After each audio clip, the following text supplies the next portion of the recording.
J'attends que les derniers s'installent.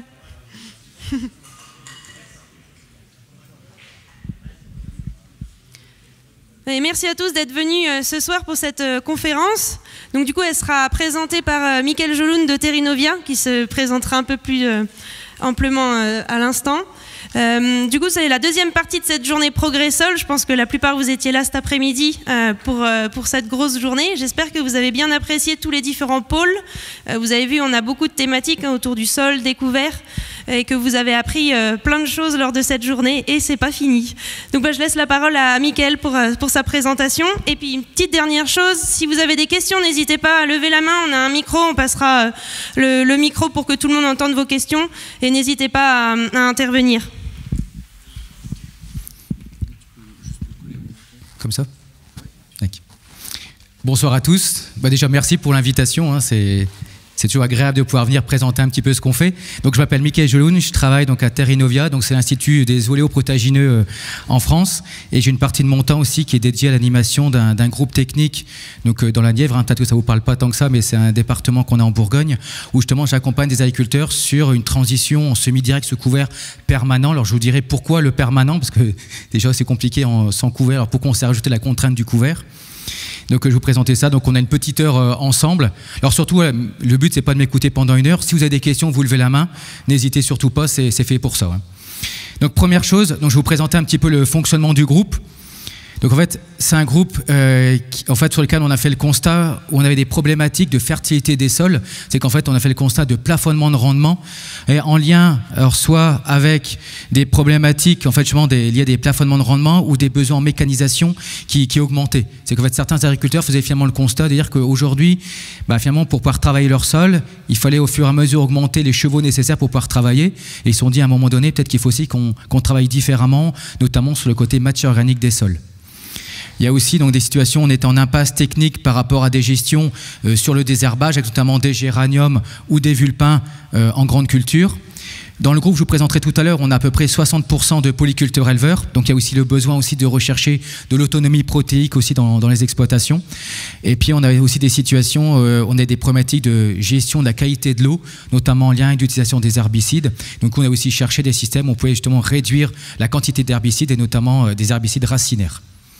Donc en fait, il y a une volonté de pas mal d'agriculteurs de chercher des nouveaux systèmes de culture en allant vers ce qu'on appelle, nous, la triple performance. C'est économique, social et environnemental aussi. Et puis en fait, en discutant, il y a un agriculteur là, qui s'est dit, tiens, j'aimerais bien aller vers du semi-direct sous couvert. Et puis finalement, en discutant avec un deuxième, un troisième, un quatrième, finalement, on a commencé à créer le groupe en 2015. On a commencé à 6 en 2015, on était 34 en 2017 et on est presque 40 aujourd'hui dans le groupe, sachant que 99% du groupe a accès à un smart de semi-direct. Sachant que le but aujourd'hui, le semi-direct, ce n'est pas une finalité, c'est un moyen.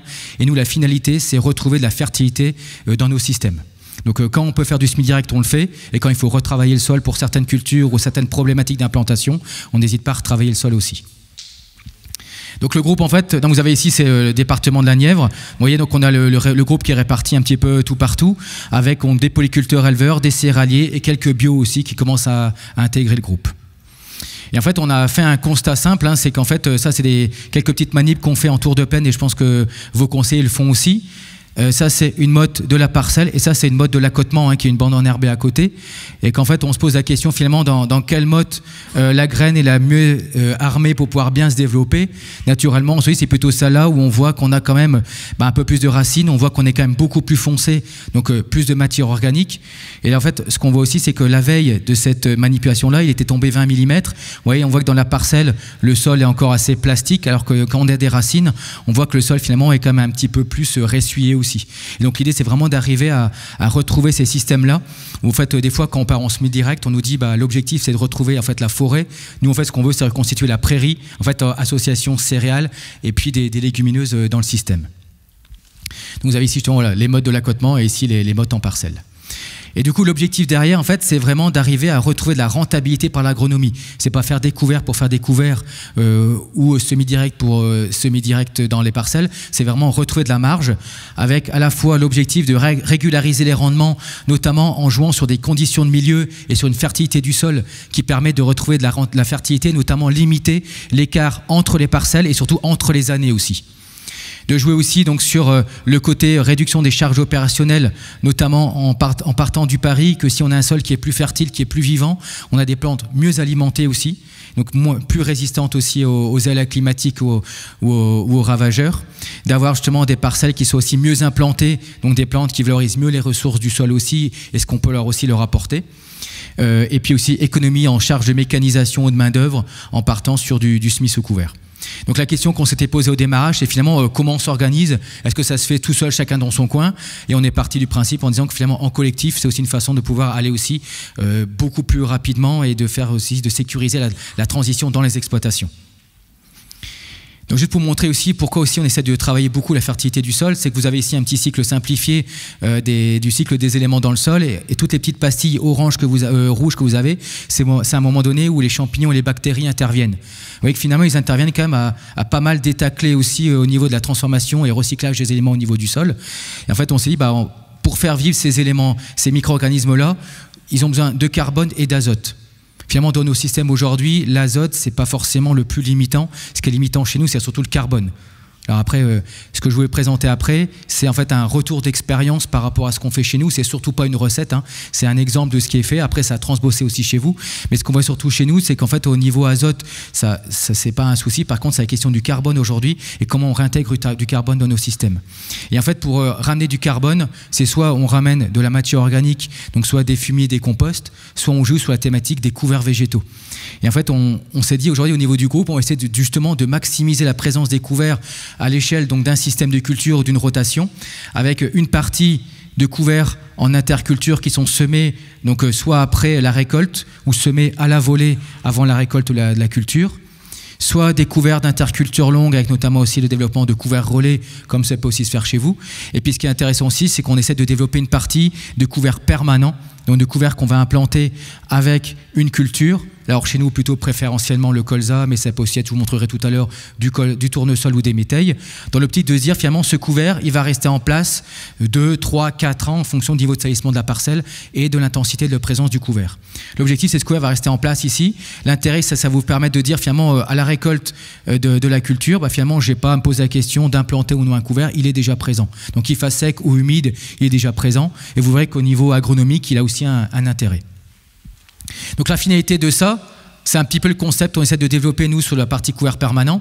Alors ça paraît un peu compliqué, mais on va le détailler assez rapidement. Alors je vois que certains prennent des photos, vous pouvez avoir accès à la présentation, il n'y a pas de problème. En fait, l'objectif, nous, c'est de profiter des 3 piliers de l'agriculture de conservation, à savoir la couverture du sol, l'absence de travail du sol et la diversité de l'assolement.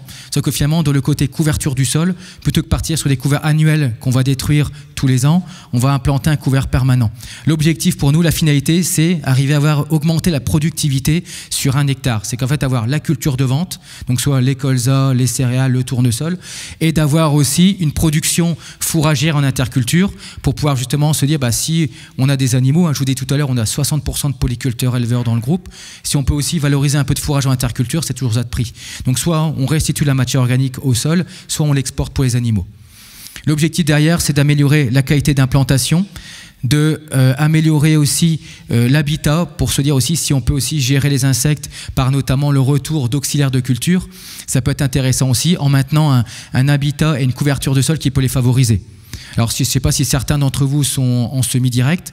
Ce qui est embêtant ou ce qui est très ingrat dans ces systèmes-là, c'est que dès qu'on joue sur la biodiversité, la première qui vient, c'est la mauvaise. C'est les mulots, c'est les limaces. Et c'est vrai que pour que ces couverts-là aient vraiment un intérêt et qu'on arrive à vraiment favoriser une faune auxiliaire intéressante pour vous, il faut arriver à recréer un équilibre. Et c'est vrai que du coup, ça ne se fait pas du jour au lendemain. Donc, il faut vraiment attendre un petit peu le temps que les différents paramètres du couvert et l'intérêt aussi de non perturber le sol aussi fassent leur effet sur la rotation.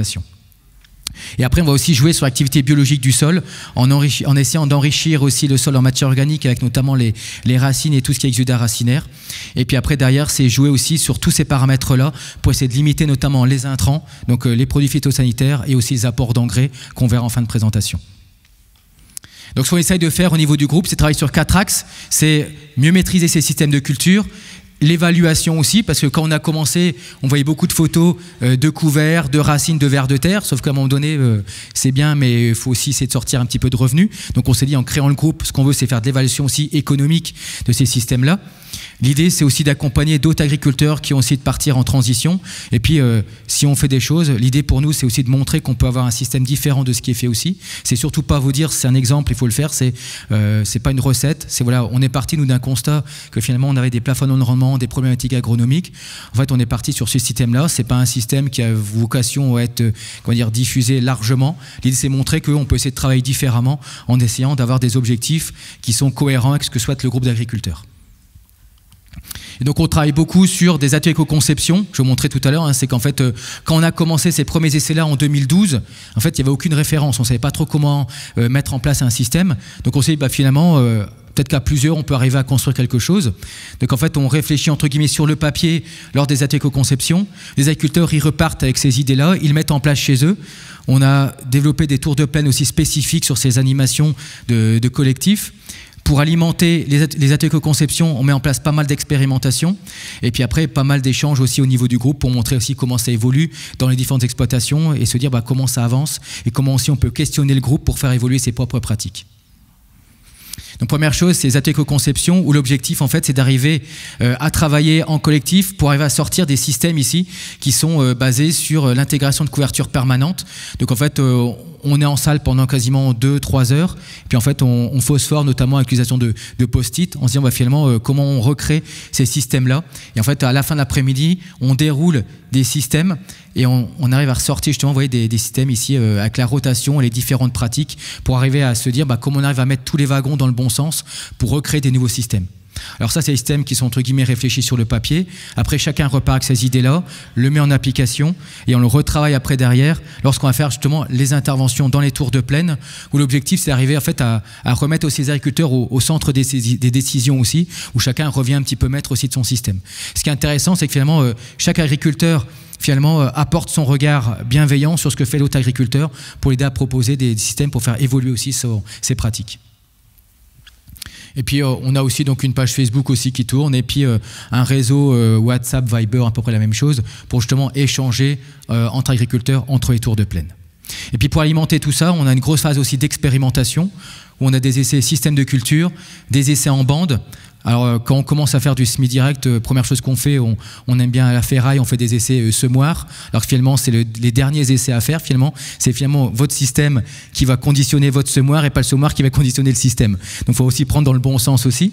Du coup on a aussi fait pas mal d'essais couverts purs annuels, des essais aussi variétés. Parce que tout à l'heure je vous présentais les différents couverts permanents possibles, les trèfles, les luzernes, les lotiers. Et en fait quand on parle de trèfle aujourd'hui, c'est comme si je vous parlais de colza ou tournesol. Il y a des gros essais, des intérêts à choisir les bonnes variétés et en couverture permanente c'est la même chose aussi.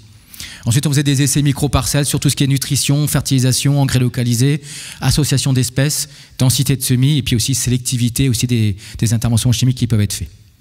Donc on a commencé avec quasiment rien, puis en fait on s'est refait différents types d'outils.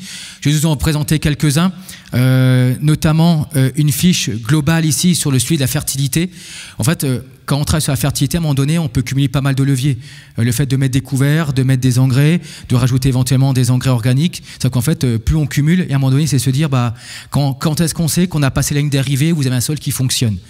Et donc du coup on a un peu réfléchi en interne avec Terrinovia et puis les agriculteurs et en fait on s'est mis en place une fiche de suivi où on recense un petit peu toutes les pratiques, on regarde différents indicateurs du sol en regardant notamment tout ce qui est fertilité chimique, physique et biologique et en fonction de ça on va se dire finalement est-ce qu'on a réussi à atteindre l'objectif qu'on s'était donné au démarrage, sachant qu'aujourd'hui on est sur une fiche qui est sur un état 0 et elle évolue aussi au fur et à mesure, finalement les références scientifiques évoluent aussi.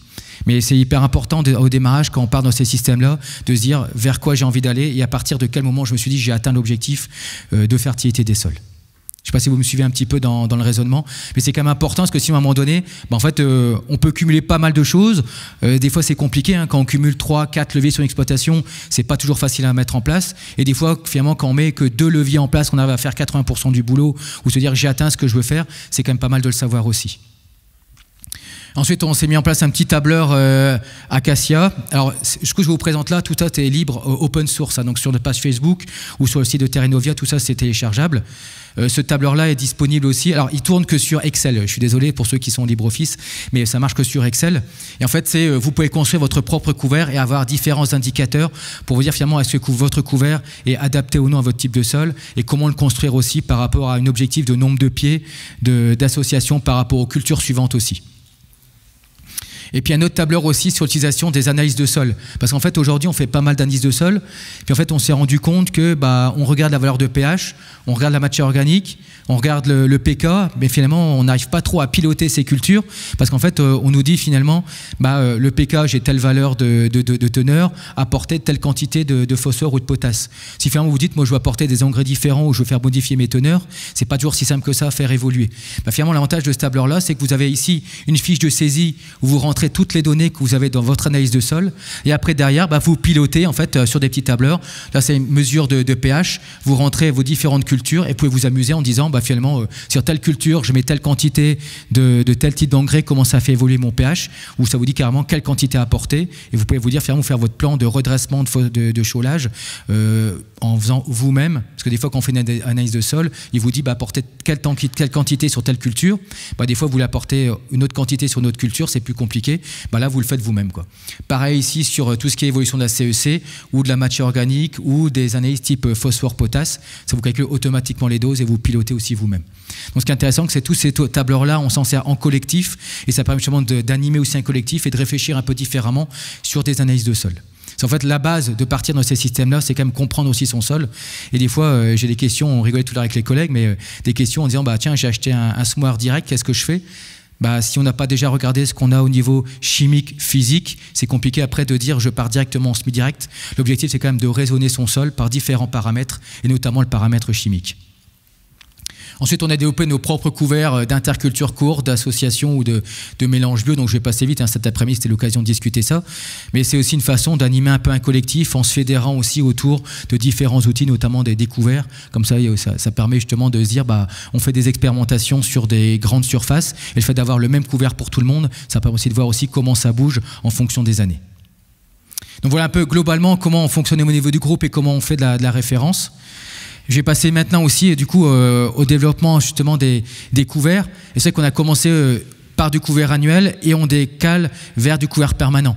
C'est qu'on a fait beaucoup d'essais justement pour caractériser les couverts annuels. On a réussi un peu à les classer en fonction de l'humidité du sol et de la température. Et c'est vrai que, alors je ne sais pas chez vous, mais chez nous on a beaucoup de situations où on a des étés qui sont très secs. Donc pas beaucoup d'eau, beaucoup de température. Et finalement les couverts n'arrivent pas forcément à faire leur place. Et finalement on a réussi avec nos essais à caractériser un petit peu le comportement des couverts.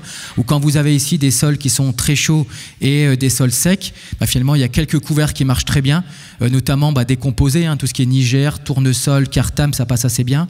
Le sarrasin, c'est aussi assez intéressant dans ces conditions-là. Quand vous avez des espèces type seigle, vesse, moutarde et autres, on a besoin de plus d'eau et des températures plus fraîches pour que ça pousse aussi. C'est que ça permet déjà de se dire dans quelles conditions les couverts sont les mieux adaptés. Mais malgré ça, on n'arrivait pas forcément à avoir des couvertures de sol qui soient très intéressantes. En gros, le minimum syndical pour qu'un couvert fonctionne bien, il faut à peu près 3-4 tonnes de matière sèche. Finalement, nous-mêmes, en mettant ça en place, avec le peu d'eau qu'on avait, on était sur 1 voire 2 tonnes de matière sèche. Donc vous avez aujourd'hui un couvert annuel qui vous coûte entre 35 et 40 €. Alors je ne sais pas chez vous, mais nous, on est à peu près sur ces tarifs-là. Quand il vous fait 4 tonnes de matière sèche, ça passe. Quand vous investissez 40 € et que vous avez 1 tonne maximum, c'est un peu compliqué de rentabiliser le couvert. Donc du coup, on est plutôt parti en se disant, finalement, quand on récolte les cultures, je ne sais pas si vous savez ça aussi, mais finalement, on voit en dessous de la batteuse, on a déjà des espèces qui ont déjà démarré. C'est-à-dire que finalement, on a passé la période optimale de semis aussi. Donc c'est pour ça qu'on a commencé à développer les semis à la volée avant la moisson et l'utilisation aussi de couverts permanents qui sont en place l'année précédente, qui se développent en interculture et qui permettent de rester en place. Et du coup, on ne se pose pas forcément la question d'implanter les couverts. Et du coup, on a commencé par partir justement sur un système, un couvert qu'on implante avec une tête de rotation et qui va rester en place le plus longtemps possible. Alors le plus longtemps possible, c'est minimum 2 voire 3 ans en fonction des espèces. Déjà 3 ans, c'est déjà pas mal. Et l'idée surtout, c'est que pour qu'un couvert puisse bien se maintenir et maximiser sa présence, c'est choisir un couvert qui soit déjà bien implanté et bien adapté à votre type de sol. Donc c'est bien implanté ici avec la tête de rotation. Et si votre couvert permanent est bien implanté, on arrive à maximiser les bénéfices. Si déjà vous n'arrivez pas à avoir un couvert qui soit bien implanté, en grosso modo c'est minimum 50% de la surface. Il ne faut pas d'état d'âme, vous le détruisez, vous repartez sur autre chose. Mais un couvert permanent qui n'est pas bien implanté, c'est plus de contraintes que d'avantages. Et l'objectif pour nous, c'est vraiment simplifier le système avec ces couverts-là. Si on le complexifie, ça n'a pas beaucoup d'intérêt non plus. Donc dès qu'on parle d'association d'espèces, donc des annuels, des permanents, forcément association, on dit interaction. Et dans les interactions, il y a interaction positive et interaction négative. Ce qu'on voit dans ces couvertures, dans ces associations entre des cultures annuelles et des légumineuses fourragères pérennes, le type d'interaction, vous avez en rouge les interactions négatives et en vert les interactions positives. Alors c'est pas parce qu'il y a plus de vert que de rouge que ça se passe bien, hein. C'est qu'en fait quand vous regardez en interaction positive, on va commencer par celle-là, c'est quand vous avez des cultures, des couverts annuels, enfin des couverts légumineuses plutôt pérennes s'il vous plaît, qui descendent en profondeur, on a ce qu'on appelle un effet d'ascenseur hydraulique, c'est qu'en fait on a remonté par capillarité le long des racines, donc on arrive à remobiliser un petit peu d'eau. Ce qu'on voit, c'est qu'on a aussi, je vous montrais tout à l'heure des photos, un intérêt aussi sur le côté structuration du sol, même avec des racines, des petites racines, mais quand vous avez beaucoup de racines qui restent tout le temps en place, on va avoir un effet sur la structuration du sol. Le fait d'avoir des légumineuses qui vont relarguer aussi dans le sol pas mal d'exudats racinaires, on va stimuler tout ce qui est rhizodéposition, mycorhization, et puis le fait d'avoir aussi beaucoup de biomasse en interculture, le fait de restituer cette biomasse, on a en fait un turnover racinaire et aérien qui va vous relarguer de l'azote. Je vous présenterai tout à l'heure quelques résultats d'essais, et c'est que quand on se dit finalement on a un système où on va avoir 3-4 ans de culture pérenne, à un moment donné, surtout des légumineuses, on peut s'attendre à ce qu'il y ait un peu de relargage d'azote. Alors je ne sais pas chez vous, mais nous l'azote ça n'est un petit peu pris un peu de prix. Finalement, quand on est dans un système où on peut le relarguer un petit peu d'azote, c'est toujours ça de prix. Je vous montrerai un peu les économies d'azote qu'on peut avoir. Et puis on a aussi un effet sur la mycorhization qui peut être intéressant aussi pour remobiliser un peu de phosphore et surtout aussi capter un petit peu d'eau. En côté négatif, alors le moins impactant, on va dire, c'est l'augmentation de la transpiration. Forcément, quand vous avez une culture qui est présente à côté d'une autre culture, elle va consommer de l'eau, retranspirer aussi. Donc potentiellement un peu de perte en eau, mais ce n'est pas ça le plus important. On a l'effet d'ombrage. Alors cet effet d'ombrage est super intéressant en interculture. Je vous montrerai tout à l'heure, le fait d'avoir une plante qui couvre votre sol en interculture, on arrive à limiter le développement des adventices en interculture. Le problème, c'est que quand vous allez avoir votre culture de vente qui sera présente en même temps que votre culture pérenne, du coup l'effet d'ombrage, on va essayer de le limiter, parce que sinon ça va concurrencer fortement votre culture de vente. Et puis on a aussi le côté compétition pour l'eau et éléments minéraux qui peut être présent notamment pour les cultures de printemps. Un peu moins culture d'hiver, mais culture de printemps, tout ce qui est les tournesols, les sojas, les maïs, les sorgho, les sarrasins. Le fait d'implanter dans des cultures déjà en place, en fait votre racine de légumineuse pérenne, elle est en place déjà depuis 1, 2, voire 3 ans, elle sera plus à même de capter l'eau et les éléments minéraux que votre culture qui sera implantée dedans aussi. Donc ça peut être aussi des effets à limiter. Et donc dans le choix des couverts permanents, en fait il y a plusieurs critères. On va essayer de choisir un couvert permanent qui fera une bonne production de biomasse en interculture, une espèce qui soit peu concurrentielle des cultures. Alors quand on a commencé à travailler ces systèmes-là en 2012, en fait j'ai fait le tour des semenciers qu'on avait à disposition chez nous, et puis j'aurais dit voilà, moi je veux une légumineuse qui repart très tard au printemps et qui s'arrête très tôt à l'automne. Ils m'ont dit ça tombe bien, nous on sélectionne totalement l'inverse. Forcément eux ils veulent des espèces qui démarrent très tôt au printemps, qui s'arrêtent très tard pour faire le maximum de fourrage. Donc ça veut dire qu'il y a quand même un petit effet quand même variétal à faire attention. On veut aussi un couvert qui étouffe fortement les adventices, en plus qui ramène de l'azote ou de la matière organique et qui en plus soit peu impacté par les herbicides. Donc en gros en fait on cherche le mouton à 5 pattes. C'est qu'en fait grosso modo, je suis désolé, je vais un peu spoiler la fin du truc, mais il n'y a aucun couvert qui vous permet de satisfaire tous ces critères-là. Ça sera plutôt en fait un compromis entre votre situation de votre parcelle et l'objectif que vous avez derrière. Et pour choisir le bon couvert aussi, il y a une petite subtilité, c'est regarder aussi ce qui pousse autour de chez vous. C'est que si autour de vos parcelles, vous avez du trèfle qui pousse, vous embêtez pas à essayer de vous forcer à dire je veux obligatoirement même de la luzerne.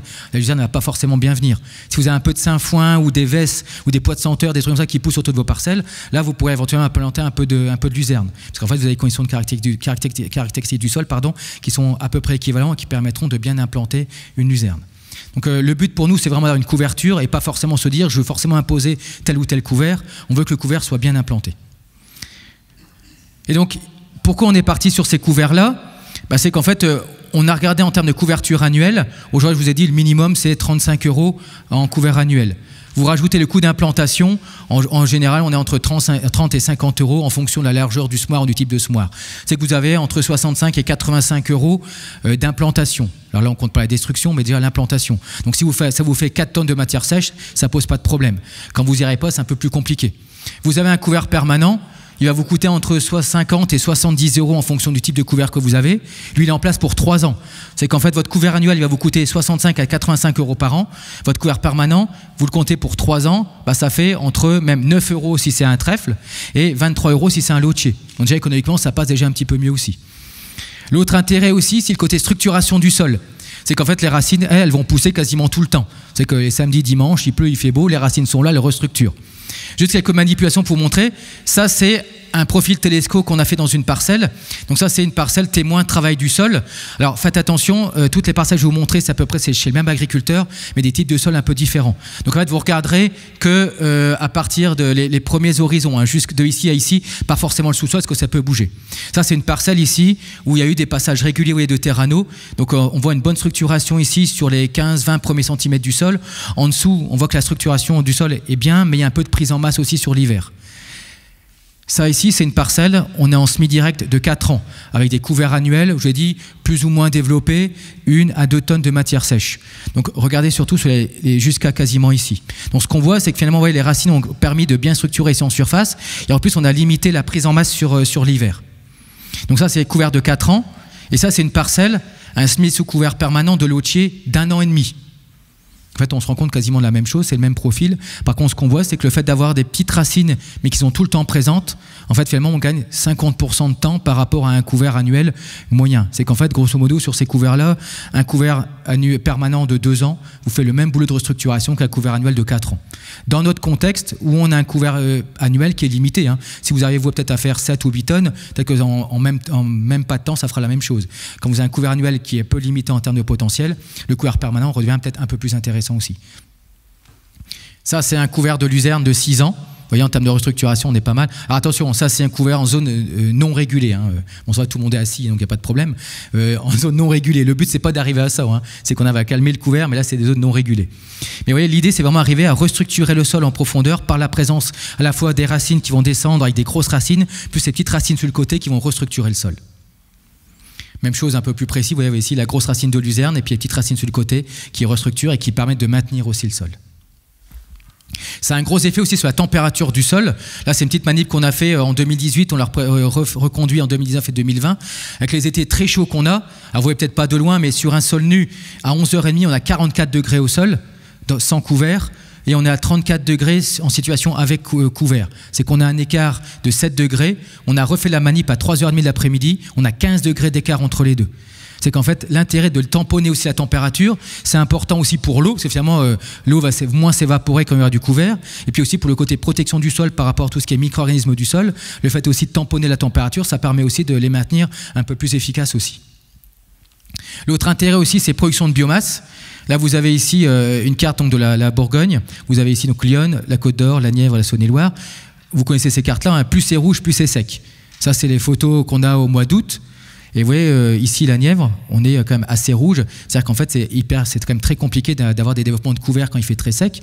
Le fait d'avoir un couvert qui est déjà en place à la moisson, en fait, on ne se pose pas la question de l'implanter, il est en place, dès qu'il y a un petit coup d'eau, il redémarre derrière. Et l'objectif, en fait, c'est d'arriver, vous voyez ici, on est sur une luzerne de 10 kg qui a été implantée avec le colza. Là, vous voyez, on en a tout partout. Ça, autour, c'est un autre couvert qu'on a développé en couvert annuel. Vous voyez, il est quand même beaucoup plus hétérogène, beaucoup moins de biomasse. Et le fait qu'il soit implanté déjà avec le colza, il a déjà commencé à faire ses racines en étant implanté avec la tête de rotation. Et en fait, dès qu'il y a un petit peu d'eau, il repousse et il arrive quand même à bien s'implanter et faire de la biomasse. Un couvert annuel, il mettra beaucoup plus de temps. Et l'avantage, c'est qu'on peut aussi l'exporter en interculture. Donc, quand on a de l'élevage à côté, ça permet aussi de pouvoir faire soit du pâturage ou de l'enrubanage. L'autre intérêt aussi, c'est pour les adventices, où en fait on se rend compte que plus il y a de couverture du sol, plus finalement ça va étouffer les adventices. Ce qu'on a vu en fait en termes de couverture, ça c'est des observations qu'on fait de 2015 à 2020, alors j'aurais pu rajouter les 2 dernières années, mais ça va dans le même sens, c'est que finalement votre couvert, de 0 à 50% de couverture du sol, il n'apporte rien sur la gestion des adventices. Alors, il aura un effet structuration du sol, mais jusqu'à 50%, vous avez 0 ou 50%, vous aurez le même nombre d'adventices. Par contre, à partir de 50% de couverture, jusqu'à quasiment 80-85%, plus vous aurez de couverts, mieux il va gérer les adventices. Et jusqu'à l'optimum à 85%, vous avez quasiment plus d'adventices. Juste quelques petites photos pour illustrer ça. Ça, c'est 2 photos qui ont été prises quasiment à 10 mètres d'intervalle. C'est que quand on a commencé ces essais-là, en fait, on n'avait pas forcément non plus confiance dans le système. On s'est dit, on va faire une partie de colza associés et de colza seul pour voir comment ça se comporte. Là, vous avez ici les repousses du colza en interculture. Et du coup, j'avais vu avec l'agriculteur où on s'était dit, dans les repousses de colza, pour augmenter la biomasse, on va encore rajouter des annuels. Donc, il y avait un peu de sarrasin, un peu de vesse, un peu de févrole. Vous voyez, pour ceux qui connaissent, les repousses de colza, c'est tellement agressif que finalement, même le couvert n'a pas réussi à faire sa place. Là, vous avez ici le colza qui a été implanté avec le lotier implanté avec le colza. Le fait que vous avez une couverture de colza, le lotier à la couverture, à la récolte du colza, il y a très peu de colza qui redémarre. Alors, je ne vais pas dire qu'il n'y en a pas. Vous voyez, un pied ici, un pied ici. En gros, il y a 4 petits pieds dans ce quart de mètre carré. Ça pour montrer aussi l'intérêt d'avoir une couverture à la récolte du colza. Ça inhibe aussi la germination des autres espèces. Et ce qui est surtout intéressant aussi de noter là-dessus, vous voyez, là, il y a photo de mon pied. Il n'y a pas besoin d'avoir une forte biomasse aérienne pour aussi contrôler les adventices. C'est que déjà une couverture de sol, même faible, suffit déjà pour arriver à assurer un contrôle des adventices. Et c'est vrai que du coup, au niveau du groupe aussi, on a un petit peu revenu sur cette thématique de faire des gros couverts d'interculture. On essaie de limiter un petit peu les biomasses en aérien, mais maximiser les biomasses racinaires derrière, pour avoir à la fois le côté structuration du sol, apport de matière organique, et aussi contrôle des adventices en interculture. Donc ça, c'est sur lotier. Ça, c'est sur luzerne, c'est la même chose. Vous voyez ici, colza plus luzerne. Là, il n'y a que de la luzerne. Et là, le côté où il n'y a pas de luzerne, vous n'avez que du colza. Alors, vous pouvez me dire, finalement, j'implante mon colza avec mon couvert, où on voit qu'il n'y a pas de levée d'adventice. Pour me dire, finalement, je préfère moi qu'il lève en interculture et qu'il ne lève pas après. Parce que la question, c'est de se dire, finalement, on n'a pas d'adventice en interculture, mais est-ce qu'il lève derrière ? En fait, on a fait des mesures aussi dans les cultures qui suivent derrière. En fait, on n'a pas plus d'adventices qui lèvent dans la mesure où on sème en perturbant le moins possible le sol dans votre couverture végétale. C'est qu'en fait, c'est tout l'intérêt aussi derrière de semer aussi à faible vitesse. Alors des fois, les agriculteurs, ils râlent un peu en disant on est entre 4 et 6 km/h.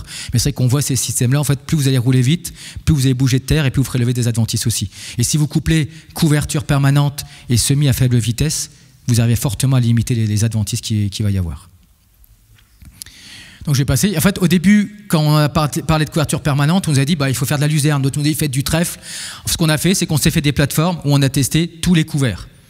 Donc on avait 3 plateformes en fonction des types de sols représentatifs du groupe. Alors on avait les luzernes, les trèfles blancs, les trèfles violets, les lotiers, le sainfoin, les minettes et mélilo. Alors on va passer vite sur les 3 derniers. Le mélilo, en gros, c'est un arbuste. C'est hyper compliqué à gérer. Laissez tomber. C'est un peu compliqué, hein. Des fois, nous-mêmes, on nous avait dit mettez un peu de mélilo pour gérer un peu tout ce qui est mulot. J'ai fait quelques formations avec des agriculteurs. Certains m'ont dit dans leur parcelle de multiplication de mélilo, ils avaient des problèmes de mulot. Donc ça, ça m'a achevé, donc on a un peu laissé tomber. La minette, c'est hyper intéressant parce qu'en fait, ça fait une belle couverture du sol. Par contre, c'est quand même très peu sensible aux herbicides. C'est qu'en fait, quand on voudra le réguler dans la culture, il faut augmenter les quantités, en tout cas les doses d'herbicides pour la calmer. Donc nous, l'objectif, c'est quand même réduire les consommations d'herbicides. Donc on ne va pas mettre une culture qu'il faut optimiser, pour laquelle il faut augmenter la quantité d'herbicides pour la calmer. Donc on a vite laissé tomber. Le sainfoin, c'est très bien sur des sols très superficiels, mais dès qu'on est sur des sols un petit peu profonds, en fait, la biomasse de la culture l'étouffe. Donc ça n'a pas beaucoup d'intérêt. Donc on s'est limité sur la luzerne, le trèfle blanc, le trèfle violet et le lotier. Donc on va passer vite fait ces 4 espèces-là. Donc le premier, c'est le trèfle blanc. Le gros intérêt du trèfle blanc, c'est ça, c'est les stolons. C'est qu'en fait, c'est un peu comme les fraisiers, hein, ça se marcotte. Ce qui est intéressant, c'est que ça couvre très vite le sol. En termes de gestion des adventices, le trèfle blanc, c'est celui qui permet le meilleur contrôle des adventices en interculture. On verra tout à l'heure aussi, en termes de relargage d'azote, c'est celui qui permet aussi de relarguer l'azote assez rapidement. Parce qu'en fait, pour ceux qui connaissent, le trèfle blanc, il pousse, il meurt, il pousse, il meurt avec les stolons. Et les stolons, quand ils vont se décomposer, ils vont relarguer de l'azote. Et c'est ce qui permet de relarguer assez facilement de l'azote. En fait, c'est une plante qui est très bien adaptée sur beaucoup de types de sols, hein, des sols argilo-calcaires ou des sols battants, et sur des larges plages de pH. Au niveau densité de semis, on est plutôt sur 3 kg/ha. Alors à 3 kg, on sème entre 5 et 600 pieds mètres carrés. Donc c'est quand même pas mal de pieds. Alors attention, on est sur des PMG très petits, donc il faut quand même des profondeurs de semis assez superficielles. C'est que des fois, on a beaucoup de remarques d'agriculteurs en disant j'ai semé mon colza avec le trèfle, et en fait, j'ai jamais vu le trèfle. En fait, si vous semez le colza à 3-4 cm, le colza à 4 cm ou 3 cm, il peut arriver à sortir. Par contre, ces petites graines-là, à 3 cm, vous perdez au moins 60 à 70% de la population. Donc l'idéal, c'est pouvoir semer le plus superficiellement possible. Si on peut, c'est semer le colza avec le semoir et semer ces espèces-là à la volée sur le sol. Et passer un coup de rouleau pour les enterrer. En termes de vitesse d'installation, on est quand même assez rapide. Et vous voyez, en termes de poids concurrentiel vis-à-vis des cultures, en fait, on est assez élevé. Parce que vous voyez, en termes d'enracinement, on a à peu près 80% des racines de trèfle dans les 80 premiers centimètres du sol. Donc quasiment avec vos cultures aussi. Donc le trèfle blanc en sol moyen à superficiel, c'est quand même risqué parce qu'en fait, ça peut vraiment fortement concurrencer vos cultures. Vous voyez, en termes de présence d'Aphanomyces aussi, on est quand même assez sensible. Donc quand vous avez des espèces type pois, lentilles ou autres dans la rotation, en fait, le trèfle blanc, il peut aussi vous augmenter un peu le risque aphano. Ça, c'est quelques photos. Colza avec du trèfle blanc. À la moisson, ça donne ça. Donc, quand je disais tout à l'heure, on veut viser 85% de couverture. Là, on est à 100%. Vous voyez, là, on n'a même pas de repousse de colza. Il y a un petit peu de matricaire qui est en fleur ici. Il n'y a rien d'autre. Et pourtant, vous voyez, on est sur une couverture de sol au ras du sol. Et malgré tout, ça empêche les germinations d'adventice. Là, on est sur un blé sous couvert de trèfle. Maïs sous trèfle blanc. Et le blé ici avec le trèfle en dessous entre les rangs. Pareil ici. Deuxième trèfle, c'est le trèfle violet. Alors le trèfle violet par rapport au trèfle blanc, il n'y a pas le stolon. Donc il s'implante un petit peu moins facilement. En tout cas, il couvre moins rapidement le sol. Lui, il va plutôt se semer à 6 ou 8 kg. Il est aussi, comme le trèfle blanc, adapté à beaucoup de types de sols, d'autres plages de pH. Même d'ailleurs sur des sols acides, le trèfle violet est peut-être un peu mieux adapté qu'un trèfle blanc. Au niveau quantité, on est plutôt sur 6 à 8 kg. Pareil. Profondeur de semis très superficielle et il s'implante plus facilement que le trèfle blanc. En termes de concurrence par rapport aux cultures, il est un petit peu mieux que le trèfle blanc parce qu'en fait on a une profondeur d'enracinement qui va quasiment jusqu'à 1,60 m. L'avantage aussi, c'est qu'en termes de développement, quand vous avez un trèfle blanc qui va pousser quasiment sur le printemps jusqu'à quasiment tout l'automne, le trèfle violet, lui, va plutôt bien se développer sur toute la phase de printemps et d'été, et à partir de mi-octobre, il commence à rentrer en arrêt végétatif, et du coup il va laisser tranquillement vos cultures d'hiver s'implanter et en étant beaucoup moins concurrentiel, et en repartant au printemps suivant à partir de courant avril. Ça, c'est un colza qui a été implanté avec un couvert de trèfle violet. Pareil, ça, c'est du coup le blé qui est implanté à l'automne. Vous avez le trèfle violet. Là, c'est une photo qui a été prise début novembre. Vous voyez, le trèfle violet, il est un petit peu plus clairsemé parce qu'il commence à rentrer en arrêt végétatif. Et ce qu'on essaie de faire aussi, c'est associer trèfle blanc et trèfle violet. Et je disais tout à l'heure, le trèfle blanc, il s'installe un petit peu plus lentement. Donc un couvert qui s'implante plus lentement, ça laisse de la place aussi aux adventices. Donc ce qu'on peut faire aussi, c'est associer trèfle violet et trèfle blanc. Le trèfle blanc, lui, il peut rester 3-4 ans en place sur la culture, sur la parcelle. Le trèfle violet, déjà au bout de 2 ans, en fait, il va disparaître. Donc l'intérêt, c'est en associant les deux, c'est que votre trèfle violet va s'implanter très fortement sur les 2 premières années. Et au fur et à mesure qu'il va dépérir, en fait, c'est le trèfle blanc qui, lui, va continuer à s'installer. Et du coup, vous avez une continuité sur la parcelle. Oui.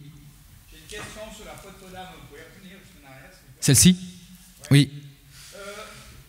Vos trèfles, vous avez fait quoi? Vous l'avez fauché, et puis vous avez implanté un semis direct dedans, vous avez fait un herbicide pour le réguler. J'en parlerai après, mais en fait, donc il n'a pas été fauché, on l'a laissé comme ça. Il y a eu 1 litre de glyphosate qui a été fait, et semis direct du blé derrière. En fait, en gros, entre la récolte du colza et le semis du blé, il n'y a pas eu de travail du sol. En fait, ça a fait une couverture. Voilà. En fait, en gros, vous avez le colza avec la couverture. Donc ça, dans cet exemple-là, c'était semé dans un tournesol. Et on retrouve les cannes de tournesol.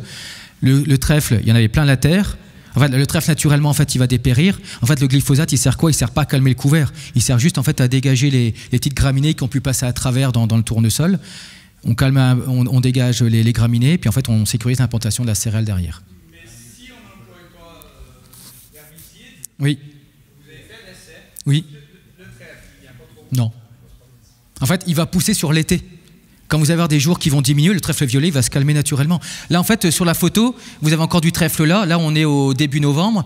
La même photo prise fin novembre, début décembre, tu vois plus de trèfle violet. Il est en arrêt végétatif. Le trèfle blanc, lui, il sera tout le temps présent. Tu auras toujours une couverture du sol. Par contre, le trèfle violet, il marque un arrêt et tu le vois plus. Et il revient qu'au printemps suivant. Oui. Donc il va quand même se développer, mais après, si je résume, il meurt. Non, il meurt pas, il perd ses feuilles, il rentre en arrêt et il repart qu'au printemps suivant. Donc ça doit passer si on ne fait pas l'herbicide. Si votre parcelle est propre, ça peut passer. Si la parcelle est sale, il y a besoin de désherber derrière. Parce que le but, c'est quand même de garder des parcelles propres. Hein. Nous, c'est priorité au désherbage de la parcelle, hein, surtout en graminées. Hein. C'est tolérance zéro quasiment en graminées. Notamment vulpin et raies gras qui commencent vraiment à bien se développer chez nous. Ensuite, on a la luzerne. Donc la luzerne, elle va plutôt rester 4, 5 ans, voire même des fois un peu plus longtemps aussi. C'est que les systèmes avec la luzerne, c'est plus compliqué parce qu'en fait, une luzerne qui est vraiment âgée et quand même très peu sensible aux herbicides, on a vraiment du mal à s'en dépêtrer. Hein. Donc c'est vrai que la luzerne, c'est quand même plutôt intéressant en système polyculture élevage. En système céréalier, c'est un peu moins intéressant quand même. Donc la luzerne, c'est plutôt adapté sur des sols argilo-calcaires, limo-argileux, sur les systèmes où on a des pH neutres, voire basiques.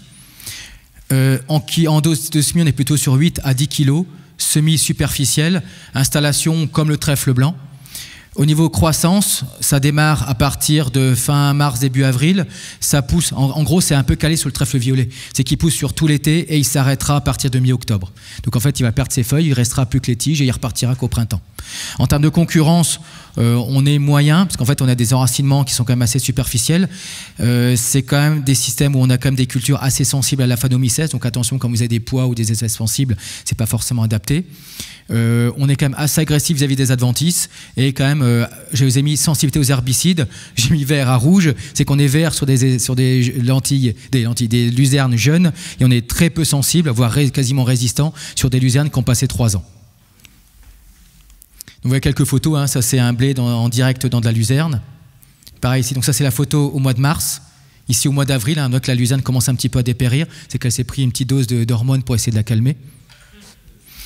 Blé avec luzerne, donc forcément il reste un petit peu, mais c'est pas forcément problématique pour la récolte. Il en reste toujours un petit peu. Alors on a fait quelques petits essais variétés aussi, il y a quelques variétés plus ou moins adaptées, mais on pourra en reparler après si vous voulez. Et l'autre couvert aussi, le dernier qu'on avait testé, donc c'est le lotier. Alors le lotier c'est assez intéressant parce qu'en fait c'est un peu la plante qui mixe tous les avantages des autres couverts que je vous ai présentés tout à l'heure. C'est que là vous avez ici un pied de lotier, vous avez sur le même pied, donc vous avez ici la racine qui est beaucoup plus fine, vous avez sur le même pied vous avez des tiges vertes, des tiges avec des fleurs, des tiges avec des gousses vertes, des gousses qui sont mûres et des gousses qui sont déjà égrenées. Donc c'est vrai que ça permet quand même de pouvoir au moins maintenir sur du pluriannuel.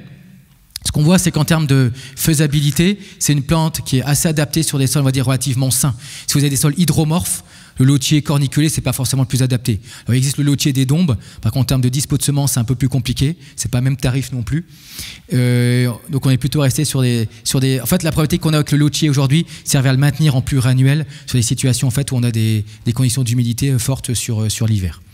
C'est assez adapté sur différents types de pH. On sème ça plutôt entre 8 et 10 kg aussi, en semis très superficiel. Et vous voyez, en termes de dynamique de croissance, ça fait quasiment pas de biomasse. On est sur un système racinaire qui est quasiment équivalent à la luzerne, où ça peut descendre sur 2 mètres. Donc très peu de concurrence sur les cultures. Ce qui fait qu'en termes de concurrence, on en a très peu. C'est qu'on a fait des systèmes aujourd'hui, on a déroulé 3 années de couverture permanente avec du lotier, du trèfle, de la luzerne. Le lotier, sur les 3 ans en situation non régulée, c'est la seule espèce où on n'a pas eu de perte de rendement. Même si vous avez un peu de lotier qui peut passer en fin de campagne, comme il démarre très tardivement, il est peu concurrentiel. Alors, dans notre contexte, hein, c'est à contextualiser chez vous, où il y a quand même plus d'eau, hein, donc après, faites attention, mais en tout cas chez nous, le lotier, c'est quand même une espèce qui est un peu plus adaptée en transition, en semi-direct sous couvert. Quelques photos, ça c'est une racine de lotier. Ici, elle a 18 mois cette racine-là. Donc ça pousse quand même assez vite. Les gros intérêts aussi, vous voyez, on a des racines qui partent sur le côté. Ça permet d'améliorer la portance du sol aussi et d'arriver surtout à mieux ancrer la plante aussi. Ça c'est un colza avec du lotier. Donc vous voyez déjà la récolte. Hein, et ça c'est le lendemain de la récolte. Hein. Donc en fait vous fauchez et vous avez un tapis en dessous. Alors ce qui est un peu ingrat avec les couverts permanents, c'est que vous semez vos couverts avec le colza au mois d'août. Ces couverts-là, ils se développent quasiment que le printemps suivant. C'est qu'en gros, vous mettez 60 € de semences, vous arrivez au mois de septembre-octobre, vous regardez, vous dites ah, c'est bizarre, il n'y a pas de couvert. Il faut attendre le printemps suivant pour voir les couverts. Ça, c'est une photo au mois de juillet. On était revenu avec le groupe au mois d'avril-mai. Sans vous mentir, on voyait un pied là, un pied ici. On s'est dit, oh là là, ça n'a pas trop marché. Et l'agriculteur à la moisson, il m'envoie une photo, il dit, bah, il y en a tout partout. En fait, le temps en fait, que je vous présenterai tout à l'heure le schéma de développement idéal du couvert, c'est qu'en fait, justement, on veut que ce couvert-là, il soit le moins développé possible l'année d'installation pour justement il soit le moins concurrentiel possible. Ça, c'est une interculture voilà, entre deux céréales avec le lotier. Vous voyez, donc on en a tout partout ici. Et ça, c'est des parcelles historiquement où on a un peu de vulpin, de régras. Et le fait d'avoir un peu de couverture, ça limite quand même le développement des adventices. Ça, c'est un blé sous lotier aussi. Donc, vous voyez, en fait, on arrive en arrêt végétatif. Ça, il va vous rester les tiges de lotier. Et ça, c'est une reprise ici sur le printemps où il démarre tranquillement dès que les jours s'allongent et que la température augmente. Ici, pareil, c'est une interculture avec un blé avec du lotier. Ici, on en a aussi donc, sur les passages de roue. Forcément, dès qu'il y a un peu de lumière, le lotier il peut monter. L'objectif, c'est qu'en fait, en le régulant, il reste ici à 10-15 cm de haut. Il ne faut surtout pas, en fait, voilà tout à l'heure, mais surtout pas que les feuilles de votre couvert permanent viennent sur les premiers étages de votre culture de vente. Parce que forcément, elle va prendre l'interception lumineuse et en fait, moins de photosynthèse pour votre culture et derrière, forcément, des pertes de rendement. Donc, en fait, comment on l'installe? En fait, on l'installe, nous, préférentiellement avec du colza. Donc si on peut, et systématiquement, c'est l'associer avec des plantes gélives à côté. Alors pourquoi? C'est qu'en fait, on va augmenter la biomasse sur le colza, moins de lumière au sol, et on va avoir un retard du développement du couvert permanent sur l'automne, qui fait qu'il va démarrer plus tardivement au printemps, et finalement, il va être moins concurrentiel de la culture. Retenez bien, c'est qu'en fait, le premier facteur de régulation de votre couvert permanent, c'est la biomasse de votre culture. Ce n'est pas les herbicides que vous avez passés dessus, c'est la biomasse de la culture. Je vous montre un exemple tout à l'heure. C'est vraiment cette biomasse, il faut vraiment qu'on maximise la biomasse. Et sur le colza, un des premiers facteurs, c'est le choix de la variété et l'utilisation de plantes compagnes gélives à côté. Donc, vous voyez ici, ça peut être soit des travexandries, des lentilles, des fenugrec, peu importe, mais on veut augmenter la biomasse. L'idée, en fait, c'est d'avoir un couvert comme ça. Et c'est vrai que c'est un peu perturbant au début, c'est que quand on part dans ces systèmes-là, il faut aussi apprendre à regarder ces parcelles différemment et apprécier aussi la réussite d'une culture. En fait, ça c'est un colza ici, on voit les feuilles de colza, il y a quasiment autant de biomasse de colza que de couverts de plantes compagnes. Ça c'est un colza, il a fait 44 quintaux avec un herbicide et zéro insecticide. Et pour chez nous, c'est quand même assez rare quand même, quoi. Et ce qu'il faut, c'est que le couvert, il s'implante assez facilement sur l'automne. Pardon, j'ai pas entendu, n'hésitez pas à intervenir. Ah aussi, ouais. Donc, il s'implante avec le colza. Il n'y a pas que le colza aussi. On peut l'implanter soit avec des métailles ou des intercultures longues aussi. Alors, avec des métailles, c'est intéressant parce que du coup, en fait, même si vous semez votre métaille courant septembre ou octobre, voire un peu plus tard, le fait finalement d'avoir, parce qu'en général, toutes ces légumineuses-là, c'est des plantes de jour long. Donc, elle peut être implantée maximum fin d'été. Dès qu'on commence à arriver sur l'automne, elles s'implantent un peu plus lentement. Le fait de les mettre avec des métailles ou des intercultures, en fait, elles vont pousser tranquillement avec le couvert et on va les retrouver au mois d'avril, mai de l'année d'après, développées en tapis en dessous, vous récupérez le métail, et en fait, vous les remettez au jour, et du coup, en fait, elles vont exploser parce qu'elles seront la lumière, et vous sécurisez aussi votre implantation comme ça. Ça peut se faire aussi avec une culture de printemps, notamment du tournesol. Par contre, attention, je vous montrerai tout à l'heure, mais avec toutes ces cultures de printemps, si on veut les implanter, évitez de les semer en même temps que votre culture de printemps, parce qu'en fait, votre couvert va se développer quasiment plus vite que votre culture de printemps, surtout que la plupart, on est sur des cultures à grand écartement, donc forcément, il y a la lumière qui vient au sol, donc votre couvert, il va prendre la place, notamment si vous avez des fins de cycle un petit peu sèches, c'est votre couvert qui va prendre notamment plus présent pour l'eau, et du coup, en fait, on peut avoir des pertes de rendement. Je vous montrerai tout à l'heure, ça peut quand même fortement impacter la culture. Et puis on a aussi fait des essais au printemps. C'est qu'on a beaucoup d'agriculteurs bio qui implantent les couverts, les trèfles ou les luzernes à la volée au mois de mars dans les céréales. Donc on s'est dit pourquoi est-ce qu'on ne pourrait pas essayer? On a fait 3 années d'essais. Semoir à disque, semoir à dents, semoir à la volée, RC trille. En fait, ça n'a jamais trop bien marché. Alors, c'est toujours compliqué de se dire pourquoi ça n'a pas marché, mais on peut émettre différentes hypothèses. Et ce qu'on a mis en avant, c'est le fait d'avoir une faible luminosité. C'est quand même vous semez votre couvert permanent au moment où vous allez avoir la phase de croissance active de la céréale. Je vous ai dit tout à l'heure, toutes ces plantes-là, c'est des plantes de jour long. Elles aiment bien avoir de la lumière. Mais en fait, vous les mettez au moment donné où il n'y aura plus de lumière. En fait, elles vont commencer à germer. Elles vont végéter à quelques centimètres, et s'il n'y a pas de lumière, en fait, elles vont s'épuiser, puis elles vont disparaître. En plus, vous risquez d'avoir peut-être un peu de prédation des limaces, et peut-être aussi un peu de résidus d'herbicides d'automne. C'est que finalement, on n'a jamais eu des... Alors, je ne vous dis pas que ça ne marche pas pour s'implanter, c'est que vous allez avoir des ronds bien implantés, des ronds, il n'y aura rien du tout. Et je vous dis tout à l'heure, l'objectif, c'est 50% de couverture. Si vous n'avez pas 50%, laissez tomber. Et dans ces situations-là, les 50%, c'est quand même compliqué à avoir. Surtout quand vous investissez 50, 70 euros de semences, si on veut que ça, pour rentabiliser, autant que ça marche tout de suite, quoi. Donc on va plutôt les implanter soit avec les têtes de rotation, ou sinon ce qui peut être fait aussi, c'est implanter à la volée, dès que les céréales vont commencer à perdre un petit peu en feuilles, dès qu'il y a de la lumière qui arrive au sol, à l'opportunité d'une pluie, il faut minimum 20-25 mm, on peut implanter ces couverts-là.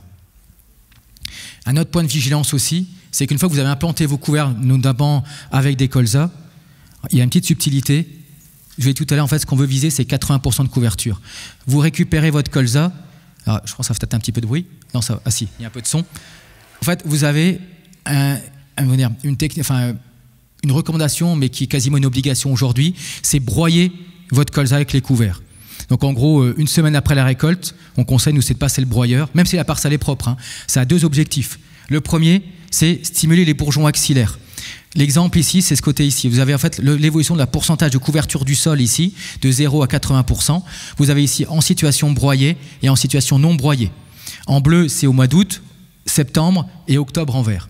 Vous broyez, finalement, vous allez stimuler les bourgeons axillaires. Du coup, vous allez augmenter la couverture du sol. Quand je dis tout à l'heure, en fait, on veut avoir au minimum 80% de couverture. Vous voyez ici, en situation non broyée, au mieux, on a 35% de couverture.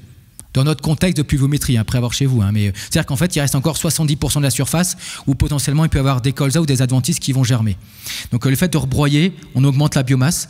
Et j'ai envie de même vous dire, s'il y a des années où vous voyez que votre couvert il s'épuise un petit peu, vous repassez un coup de broyeur en interculture avant une petite pluie et vous arrivez quand même à le regarnir un petit peu. Et l'autre intérêt aussi, c'est qu'on va casser les cannes de colza et en fait, on va rendre aussi les mulots ou autres accessibles aux prédateurs, notamment les oiseaux. Alors les oiseaux, on parle beaucoup de tout ce qui est buse et autres, mais c'est surtout en fait les oiseaux, les rapaces nocturnes, tout ce qui est chouette, hibou, qui vont vraiment avoir un gros rôle de régulation, notamment des mulots. Et le fait d'avoir cassé les cannes de colza, vous voyez ici, en situation broyée, on a à peine entre 4 et 5% de la surface avec des trous de mulots. En situation non broyée, on monte quasiment à 40%. Parce qu'en fait, le fait d'avoir les cannes de colza, en fait, c'est vrai aussi pour le tournesol, en fait, elles ne vont pas venir se poser et manger les mulots. Donc c'est vraiment un des facteurs de réussite de l'installation. C'est la première année, c'est broyage systématique. Vous me dites au niveau du temps ce que ça donne, parce que je parle. Et donc voilà. Et puis en fait, ces systèmes-là, en fait, on a aussi regardé, on a fait plusieurs types d'essais. Et ce qu'on voit, c'est qu'en fait, l'implantation du couvert, pour résumer, se fait très bien avec un colza, un couvert annuel, un métail ou une orge de printemps. Avec tournesol et maïs, c'est un peu plus compliqué, parce qu'en fait, vous voyez, avec les cultures de printemps, en final, le couvert va se développer assez rapidement sous le printemps. Et sur ces deux cultures-là, on a très peu de possibilités de pouvoir calmer le couvert. Alors, je ne vous dis pas que c'est impossible, je vous montrer des résultats, on perd quand même pas mal en rendement. Sur des céréales d'hiver, l'implantation, je voulais vous montrer, au printemps, c'est assez compliqué. À l'automne, si vous faites des désherbages d'automne, forcément, ça va un peu trop concurrencer votre couvert. C'est un peu plus compliqué. Donc, installer un couvert permanent dans une céréale d'hiver, si on est en situation où on met des herbicides, c'est quand même très irrégulier en termes de réussite. Et avec des protagineux, là, c'est très sportif parce qu'en fait, il n'y a aucune façon de réguler une légumineuse dans un protagineux. C'est qu'en fait, les herbicides pour désherber les uns, c'est les mêmes qu'on pour essayer de réguler les autres. Donc, en fait, on n'a pas de possibilité. Je vais vous montrer quelques photos tout à l'heure. Et ensuite, le semis d'une culture dans un couvert permanent, ça marche très bien avec une céréale d'hiver, une orge ou une avoine de printemps. Parce qu'en fait, on a des solutions pour pouvoir gérer le couvert dedans. Par contre, un colza, c'est possible, parce qu'on peut le réguler. Par contre, votre couvert permanent va être présent sur tout l'été, et en fait, on a un risque important d'assèchement du sol. Donc en fait, on peut le faire. Par contre, faites attention, c'est que votre couvert permanent qui est déjà en place, il peut fortement assécher et limiter l'installation de votre colza. Sorgho, ça marche bien parce que c'est une plante qui est quand même assez étouffante, assez rustique. Le maïs, c'est un peu plus compliqué pour les mêmes raisons, c'est qu'on n'arrive pas forcément à bien réguler les couverts. Et en vrai, tout ce qui est tournesol, pois, févrole, le tournesol, c'est compliqué parce qu'en fait, on n'arrive pas à sécuriser un semis direct de tournesol. Déjà, sans couvert, c'est compliqué. Dans un couvert permanent, c'est quasiment mission impossible. Et pareil, les protéagineux, on n'a pas de solution de désherbage, donc du coup, on déconseille fortement. Donc là, vous l'avez bien compris, c'est que ces systèmes de semis sous couvert permanent sont plutôt adaptés sur des cultures de fin d'été ou d'hiver et très peu en culture de printemps. Ça, je vais passer vite fait. Juste pour montrer en fait pourquoi je vous dis ça, c'est qu'en fait, vous voyez ça, vous avez ici un pois d'hiver qui a été implanté dans un lotier. Alors pour ceux qui ne connaissent pas trop, le pois, c'est ce qui fleurit blanc et ce qui n'est pas fleuri, c'est le lotier. Vous voyez, en termes de ratio entre les deux, ça a été très compliqué de le récolter. Ça a été broyé avant la moisson. Ça, c'est une autre variété qui est censée être un petit peu plus vigoureuse. Malgré tout, ça a été broyé aussi. Vous voyez, le ratio entre ce qui est fleuri et pas fleuri, le lotier, il a pris le dessus derrière. Ça, c'est lentille sous lotier. Pareil, la lentille, c'est ce qui est foncé. Le lotier, c'est ce qui est clair. En termes de ratio entre les deux, c'est assez compliqué. Et c'est que la récolte là-dessus, c'est quand même assez sportif. C'est pour montrer que c'est vraiment adapté en culture d'hiver, culture de printemps et surtout des protéagineux. Honnêtement, ceux qui veulent le faire, je suis preneur si vous arrivez à le faire. Nous, ça fait 5, 7, 8 ans qu'on le bosse, on n'y arrive toujours pas. Mais après, ça demande un peu d'être retravaillé, mais faites attention quand même. Ça, c'est un essai, donc implantation tournesol dans un couvert.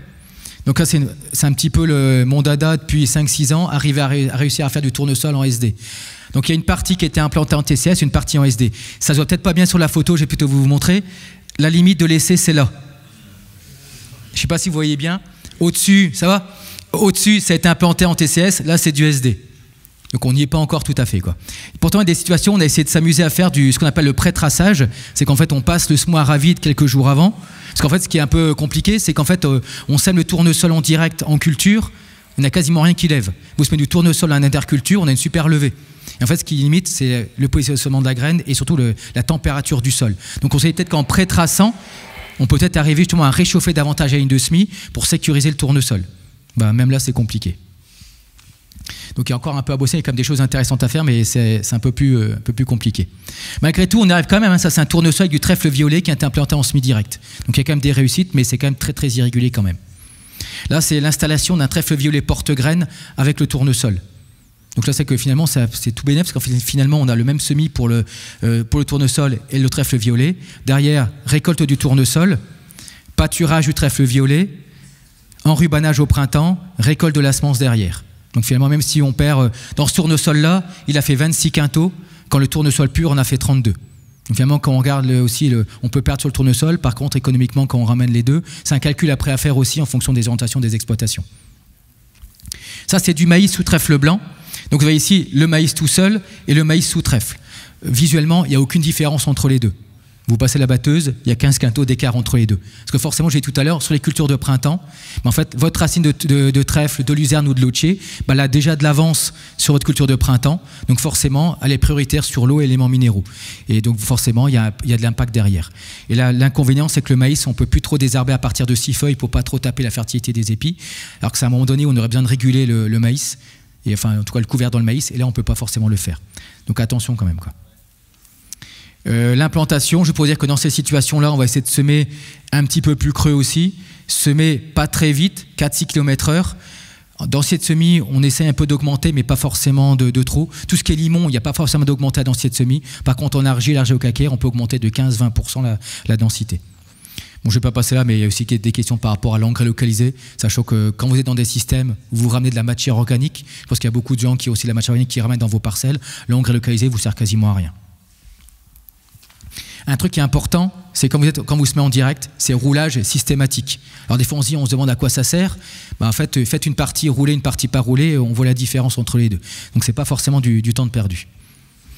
Ça c'est une des premières parcelles qu'on a semé en direct dans un couvert, c'est en octobre 2014. C'est après un trèfle violet porte-graine, il y a eu un semi-direct de blé qui a été fait dedans. Donc ça c'est au moment du semis, et ça c'est un mois plus tard. Et donc ça c'est une parcelle d'essai. Le semi-direct, il vient jusqu'ici, il repart là et il redescend ici. De chaque côté, ça c'est précédent pois fourragé et là c'est soja. Les deux, c'était implanté à la volée parce que c'est un printemps, un automne très humide. Un passage de disque, semis à la volée, enterré au disque.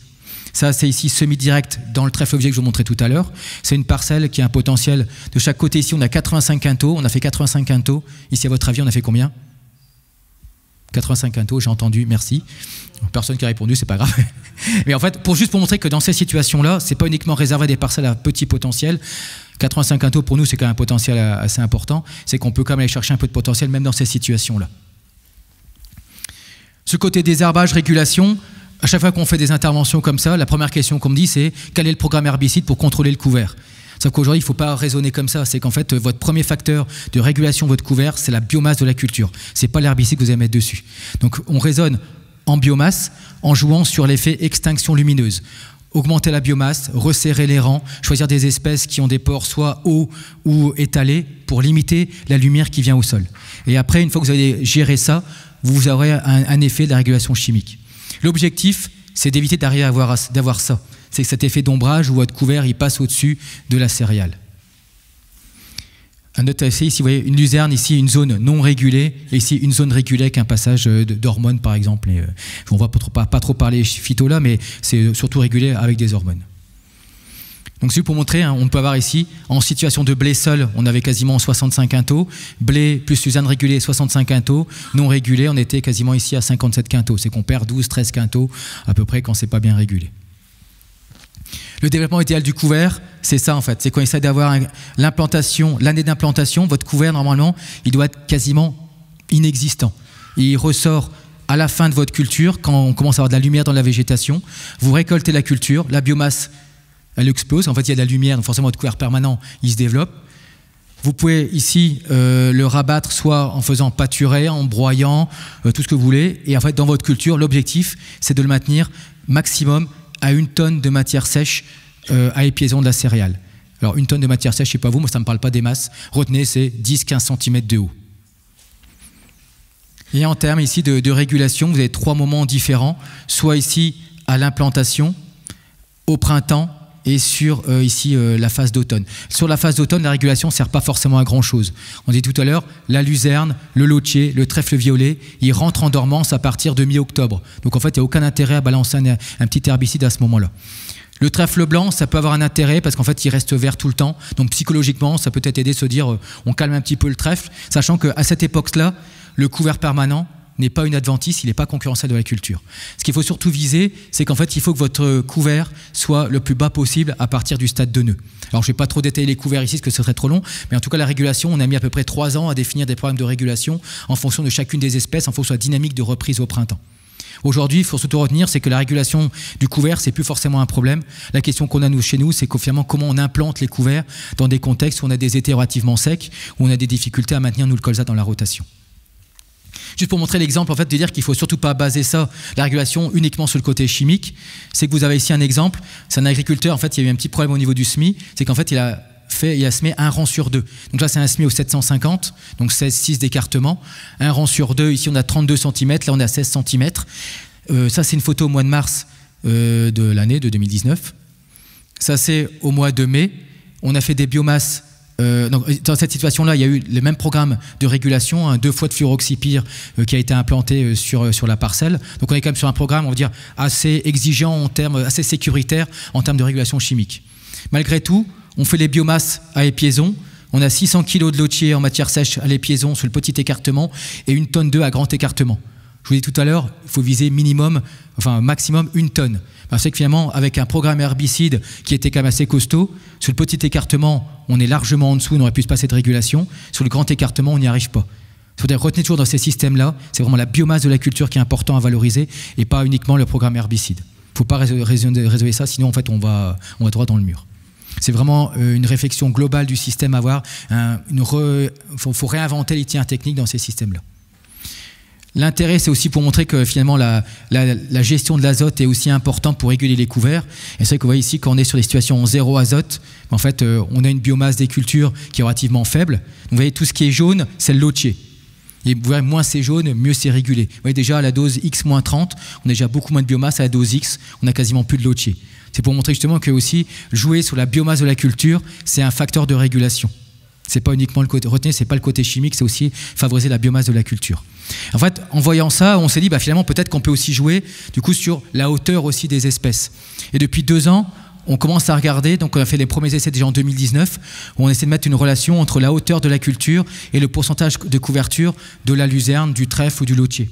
Ce qu'on voit ici, c'est que vous avez de la culture, notamment ici les céréales. Vous voyez, à 60 cm de haut, on a quasiment 70% de couverture. Là, on est en situation non régulée.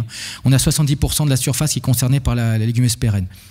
Vous avez une plante qui fait déjà 1 mètre, 1 mètre 20, on réduit déjà à 20%. Vous avez une plante qui fait quasiment 1 mètre 40, 1 mètre 60, on est à 10% de la surface. Dès qu'on est sur 20% de couverture ici, votre culture, elle n'est quasiment pas concurrentielle du tout. C'est-à-dire qu'aujourd'hui, il y a des possibilités aussi de se dire on peut aussi maintenir ces couverts-là en choisissant des espèces, des variétés adaptées, des variétés qui vont monter haut et limiter justement l'effet de la lumière sur le sol. Je ne sais pas si vous me suivez un peu en termes de raisonnement. C'est-à-dire que l'idée aussi pour nous, c'est d'arriver à finalement développer aussi ces systèmes-là en bio. C'est un peu le Graal, un peu tout le monde. Ça va faire du semis sous couvert en bio. Et on voit qu'il y a quand même des possibilités. Alors, c'est pas si simple que ça. Mais quand on a commencé en 2012, on nous a dit semer des cultures en direct dans un couvert en place, les gars, c'est impossible, quoi. C'est vrai qu'on a réussi en travaillant aussi un peu, en cherchant du côté des variétés. Finalement, 3-4 ans après, on a sorti quelque chose. C'est qu'en fait, moins on le travaille, moins on trouvera aussi. Hein. Il faut qu'on soit plusieurs aussi à le travailler. Et là, on développera des choses.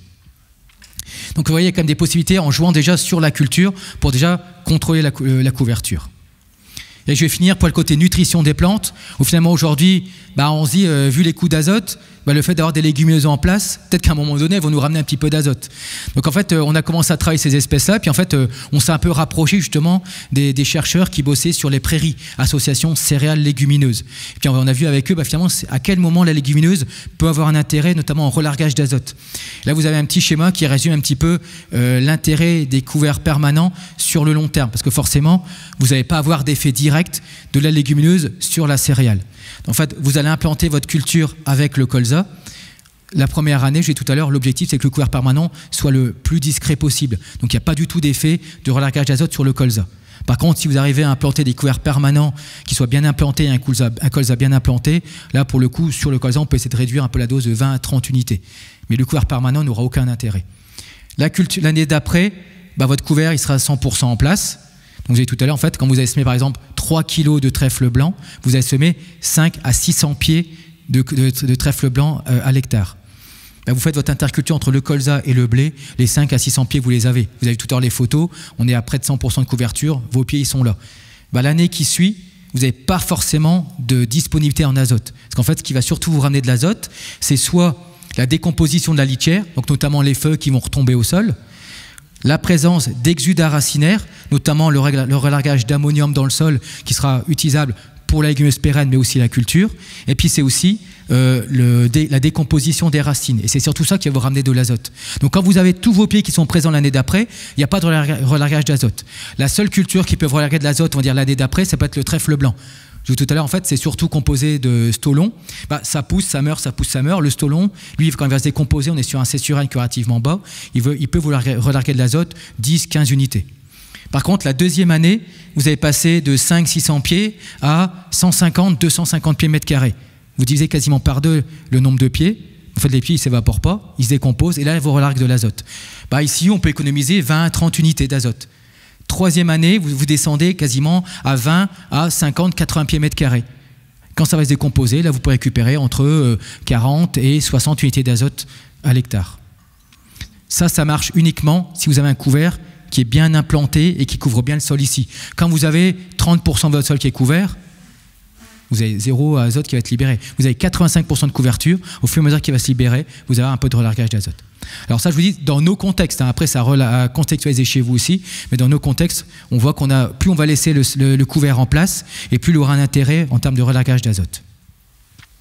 Juste pour montrer un petit essai, ça c'est des essais qu'on fait, on a des courbes de réponse, on a des témoins 0 azote, on limite à X-60, X-30, la dose optimale calculée par la méthode des bilans, donc reliquat d'azote, objectif de rendement. Une modalité où on surdose à X plus 30, parce qu'en fait, quand on a commencé avec les couverts annuels, on nous a dit finalement, quand vous ramenez beaucoup de matière organique au sol, le fait quand ça se décompose, que ça fait de la matière organique, vous ramenez du carbone, pour faire de la matière organique, il faut que ça consomme de l'azote. Donc en fait, ça va consommer l'azote au détriment de votre culture. Et en fait, ce qu'on se rend compte dans ces systèmes-là, c'est qu'on est sur des légumineuses, il y a des C/N bas, la dose X plus 30, elle n'est jamais valorisée. C'est au mieux la dose X, donc la dose qui est calculée au plus juste par rapport au potentiel. Et dans beaucoup de situations, c'est la dose X moins 30, donc en minorant la dose d'azote qui permet aussi d'avoir le même niveau de rendement. Ça, que vous avez ça quand vous avez des systèmes en pluriannuel. Et souvent, ça vous montre un peu des essais qu'on a fait de 2016 à 2020. Un point, c'est un essai. Vous voyez, vous avez le témoin 0, X-60, X-30, jusqu'à X plus 30. Vous voyez, on a quasiment un plateau en pluriannuel. Et là, on est sur des situations, on est sur des deuxième, troisième, quatrième années. N'espérez pas ça sur une première année, mais au fur et à mesure, votre couvert va être en place, il va vous relarguer de l'azote. Je le dis bien, contextualisez chez vous aussi. Et ce qu'on essaye de faire aussi de plus en plus, je vais finir là-dessus. Au niveau timing, c'est quoi? J'ai explosé ou pas, non? Un peu? 3 minutes de plus? Non, même pas. En fait, vite fait, c'est vrai, l'idée, c'est associer lotier, trèfle blanc. Vous associez les deux ensemble avec votre colza, vous implantez votre blé en direct dedans, vous passez un herbicide au printemps, vous désherbez votre céréale, vous allez en fait prendre un produit qui va détruire le trèfle blanc. Le lotier est assez résistant à pas mal d'herbicides. Donc en fait, en détruisant le trèfle blanc, on relargue de l'azote et ça permet d'améliorer justement l'alimentation et d'espérer un peu des gains de rendement derrière. Donc si on peut aujourd'hui, nous, l'intérêt aussi, c'est d'arriver maintenant à associer les couverts permanents pour maximiser ces biomasses-là. Et là, j'en arrête là, c'est fini. Donc s'il y a des questions, n'hésitez pas, je suis disponible. Merci en tout cas de votre attention.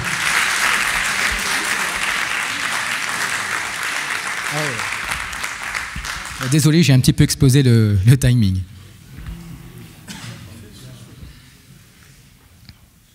Voilà, j'avais une question par rapport à la luzerne lupuline. Est-ce que vous avez testé? Parce qu'elle est plus basse, justement. Oui, elle est plus basse aussi. C'est intéressant pour éviter de réguler.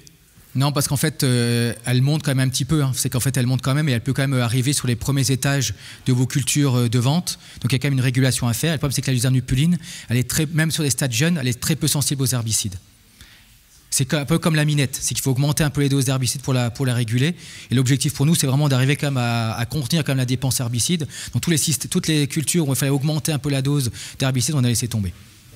D'accord. Donc je ne dis pas que c'est impossible, mais c'est que ça demande des quantités d'herbicides un peu plus importantes que les espèces que j'ai dit là tout à l'heure pour réguler.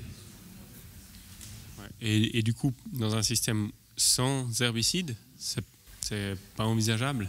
C'est ce qu'on essaie de travailler aujourd'hui en allant sur des systèmes bio où honnêtement, c'est pas la luzerne qu'il faudra mettre en avant. Je pense plutôt des variétés comme assez courtes. Je mise beaucoup moi sur le trèfle blanc ou le trèfle violet, mais des espèces tardives. Et ce qui est intéressant, c'est qu'on commence à travailler avec des semenciers qui nous trouvent des variétés de trèfle hyper tardives qui permettent justement de pouvoir gérer ça. Mais en luzerne, aujourd'hui, 0 herbicide, c'est très compliqué quand même. Merci. Oui. Vous appelez la minette, c'est aussi la luzerne lupuline ou c'est autre chose? Luzerne lupuline, pour moi, c'est autre chose. C'est qu'en fait, c'est une petite luzerne qui fleurit jaune. La minette, c'est autre chose comme espèce. C'est de la minette. Après, je sais pas comment vous. C'est une plante en fait qui trace au sol. Et c'est une légumineuse qui est rampante au sol. C'est l'antilis? Je sais pas, je connais pas trop. Non, je sais pas.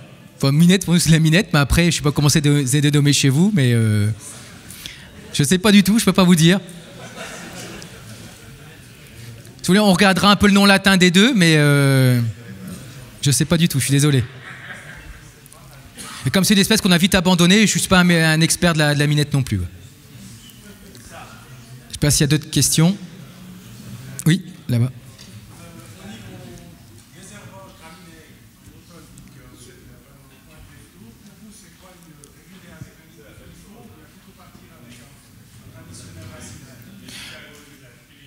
Alors, il y a une question ici, je ne sais pas si tout le monde a entendu, sur le désherbage d'automne. Est-ce qu'on est sur du glyphosate ou si on passe d'autres produits pour continuer à désherber et réguler le couvert? Et lutte graminée. En fait, ce qu'on voit, c'est que les désherbages d'automne, les racinaires, ils sont quand même assez sélectifs des légumineuses. Donc en fait, ça ne pose pas forcément de problème de continuer à désherber classiquement à l'automne. Par contre, c'est les désherbages de printemps, donc tout ce qui est à base de sulfo, qui ont vraiment un gros effet sur les trèfles, les luzernes et les trèfle violet, trèfle blanc. Par contre, le lotier, il est quand même assez peu sensible au sulfo. Donc, c'est pour ça que tout à l'heure, les lotiers, quand même assez intéressants en phase de transition, où en fait, on peut continuer à désherber classiquement. Alors, c'est pas le but de maintenir la pression des herbages, mais si dans certaines parcelles on a des graminées, on a quand même des solutions un peu pour désherber. Sachant que chez nous, on fait les sulfos de printemps, on n'a quasiment plus d'efficacité. Donc, on mise quasiment tout sur l'automne. Donc, dans ce cas-là, en fait, vous pouvez désherber classiquement sans être trop phyto sur vos petites légumineuses pérennes. Et le glyphosate, il sert surtout en fait à se dire, en fait, on limite à 1 litre, 1,2 litre pour juste dégager les graminées qui sont présentes à ce moment-là. Oui. Alors, on a aussi fait des essais en semis sous couvert permanent de lotier sans glyphosate. Ce qu'on voit, c'est qu'en fait, on est passé au démarrage, la première année était à 15% de chardon. 3 ans après, on est passé à 75%. C'est-à-dire que ces systèmes-là, aujourd'hui, restent encore assez soumis à l'utilisation quand même du glyphosate. C'est un peu le travail qu'on essaye de faire, c'est de s'affranchir un petit peu de ça, mais on se rend compte que c'est quand même très compliqué quand même. Faut se le dire aussi, quoi. C'est pas. J'ai eu d'autres questions, non? C'est bon? Oui. Pour détruire la luzerne, en fin de cycle, il y a quel produit qui va bien? Après, on raisonne beaucoup produit. Après, ça peut être aussi un petit travail du sol aussi pour scalper, pour le retravailler après derrière. Après, c'est des mélanges d'hormones, des choses comme ça qui peuvent être faits à 2 nœuds de la céréale. Sachant qu'une luzerne qui a 3 ans, il y a quand même pas mal de réserves au niveau du sol. C'est que ça la limite un petit peu. Par contre, dans les cultures suivantes, on peut en avoir un petit peu qui va traîner. Honnêtement, si vous êtes en système polyculture élevage, je peux vous dire je fais un peu de luzerne pour l'exporter en interculture. Ceux qui n'ont pas l'optique de dire je cherche pas forcément à faire du fourrage interculture, je pars soit le trèfle violet ou l'otier. Surtout la luzerne, essayer de la garder maximum 3 ans. Dès qu'elle passe 3 ans, elle est quasiment incontrôlable. C'est qu'on a des systèmes aujourd'hui, on a 6 ou 7 ans de luzerne. C'est pas qu'on veut la garder 6 ou 7 ans, c'est qu'on n'arrive plus à s'en dépêtrer. Après, c'est 2, 3 pieds, 4 pieds mètres carrés, c'est pas énorme, mais on n'arrive pas à s'en dépêtrer aussi. Donc attention quand même, vigilance quand même, en couverture permanente avec la luzerne.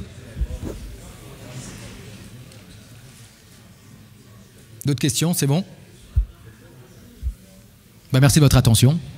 Parfait, merci beaucoup. Pour finir cette conférence, on vous propose une petite table ronde pour confronter un petit peu les idées puis continuer cette discussion autour des couverts et des couverts permanents également. Donc ceux qui sont de la table ronde, je vous invite à venir. Et l'objectif, c'est vraiment d'échanger avec vous, la salle. Donc si vous avez encore des questions, c'est maintenant, faut pas hésiter. Ok, du coup, pour commencer cette table ronde, je vais vous laisser vous présenter. Dans l'ordre, on peut commencer par... Non, il n'y a pas... Celui-là. Oui, bonsoir à toutes et tous. Je suis Thierry Salzman, agriculteur dans la plaine de l'Orbe à Bavois. Je pratique le semi-direct depuis maintenant 5-6 ans.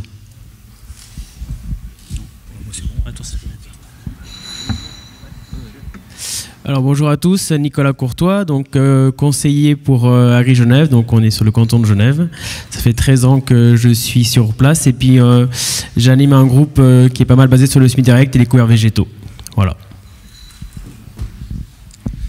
Bonsoir à tous, Stéphane Détard, agriculteur dans le Nord Vaudois, à Suchy près d'Yverdon. Agriculteur bio depuis une dizaine d'années avec très peu de bétail, grande culture et travail superficiel du sol, donc bio sans labour.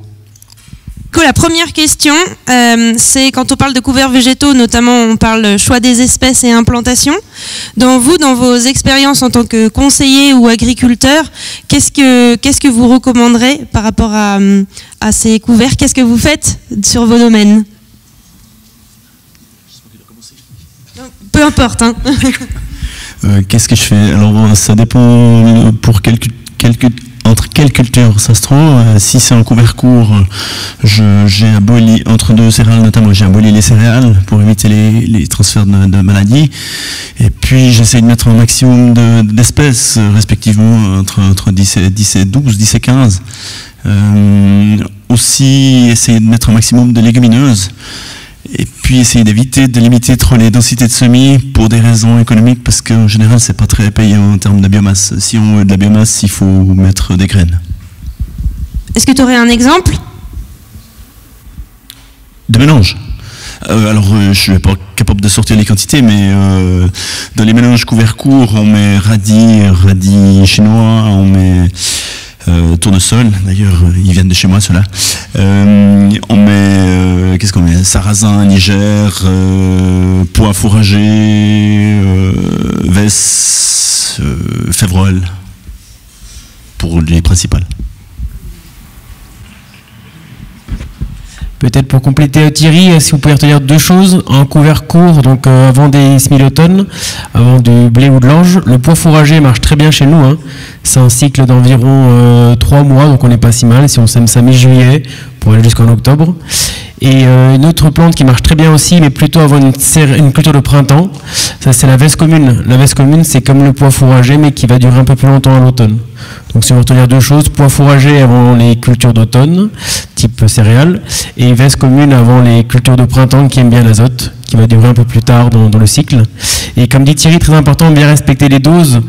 Souvent on trouve des mélanges qu'on est pois fourragé ou de la veste commune, donc on dit ok, c'est un bon mélange, mais si vous avez à peine 5 ou 10 kilos, ça ne servira à rien.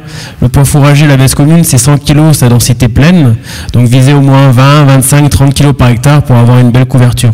Après, effectivement, comme tu le dis, le budget va augmenter, mais il faut semer épais pour avoir une belle biomasse quand même derrière, quoi. Voilà. J'ai rien à ajouter. Ok. parfait. D'un point de vue machinisme, est-ce que vous pouvez présenter avec quel outil vous semez vos couverts? Bon, je vais commencer cette fois alors. Oui, alors c'est un travail que j'ai remarqué ces dernières années. On a de la peine à implanter un couvert. À chaque fois, on est prêt avec les semences, on est motivé. L'année prochaine, ça va partir à fond. Puis une fois, c'est trop mouillé. On a moissonné tard l'année dernière et puis on a semé tard. Cette année, on était dans le sec. Des fois, on a semé même dans le sec, voire on a attendu la pluie. Donc, on a de nouveau semé tard. Et puis, finalement, même avec un travail du sol superficiel, on a tout intérêt, à mon avis, de semer en direct ces couverts le plus tôt possible. C'est là qu'on a les meilleurs résultats, avec un semoir à dents ou à disque. En tout cas, c'est de ce côté-là que je m'oriente. J'ai fait des essais déjà avec des semis à la volée ou un semoir à céréales traditionnel et j'ai pas eu des bons résultats. Peut-être pour compléter un petit coup, c'est vrai que plus on sème tôt et moins on travaille son sol, mieux c'est.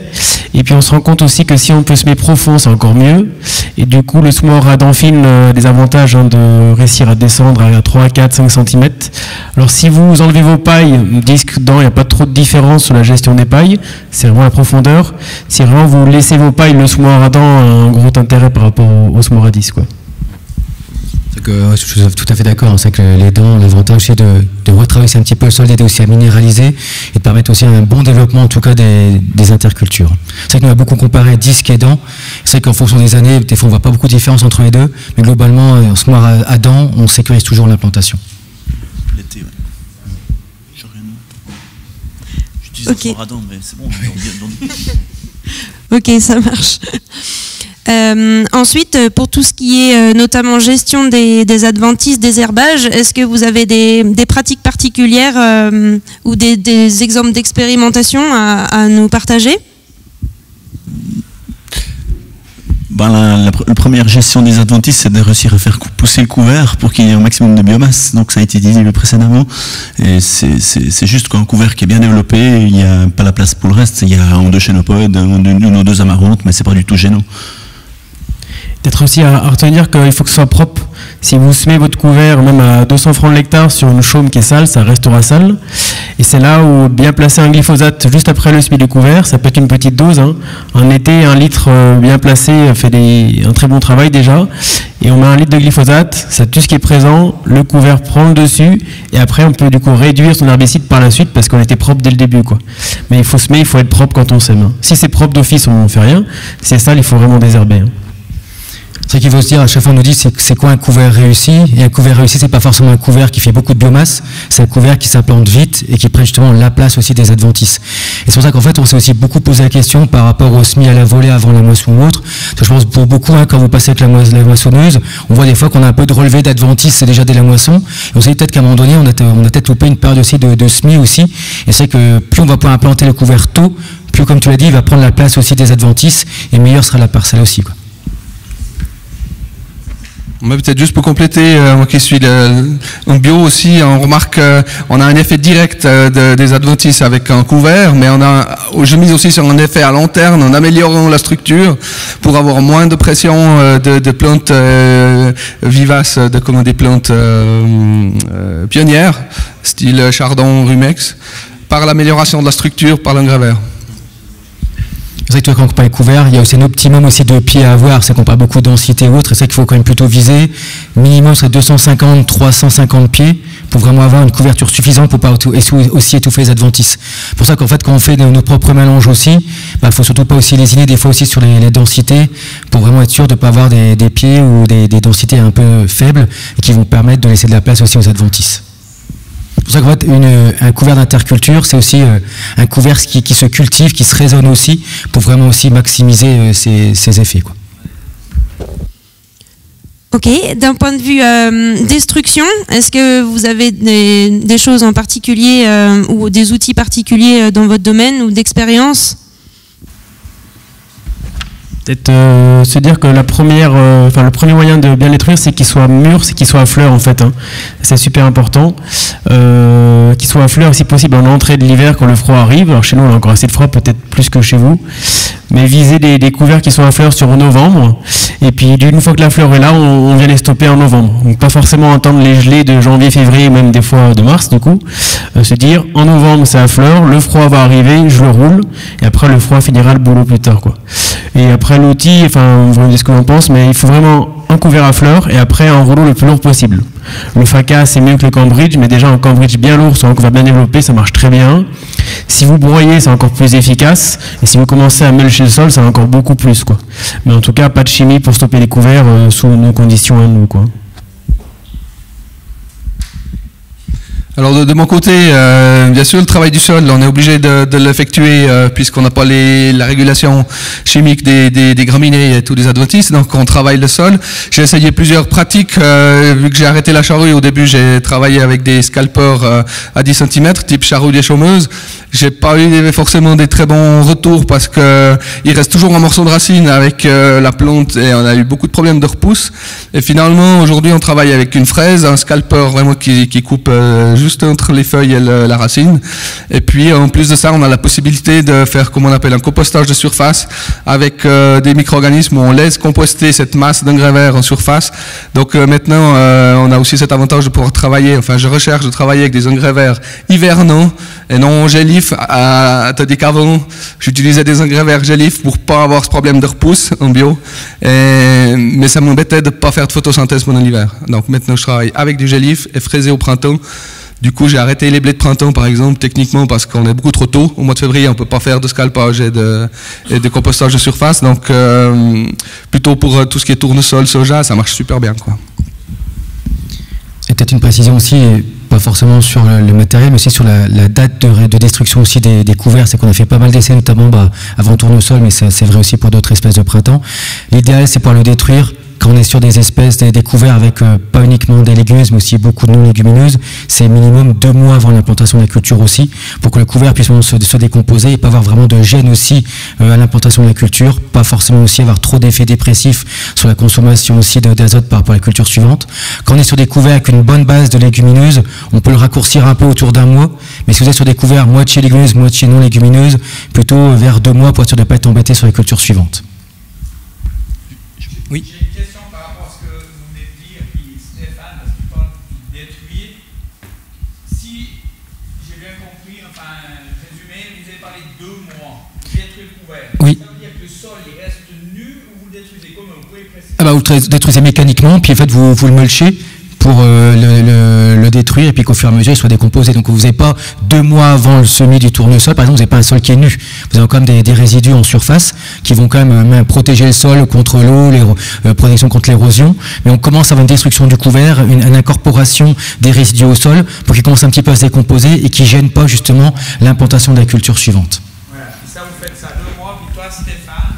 Alors 15 jours, 3 semaines. C'est quoi comme type de couvert aussi? C'est beaucoup de légumineuses. C'est un couvert seigle, vesse, et voilà, c'est légumineuses et céréales. Mais plus de légumineuses que de céréales ou pas? Alors ça dépend de l'année, ça dépend comment il se développe, quoi. S'il y a de la fourniture d'azote, la graminée est bien développée, sinon légumineuse.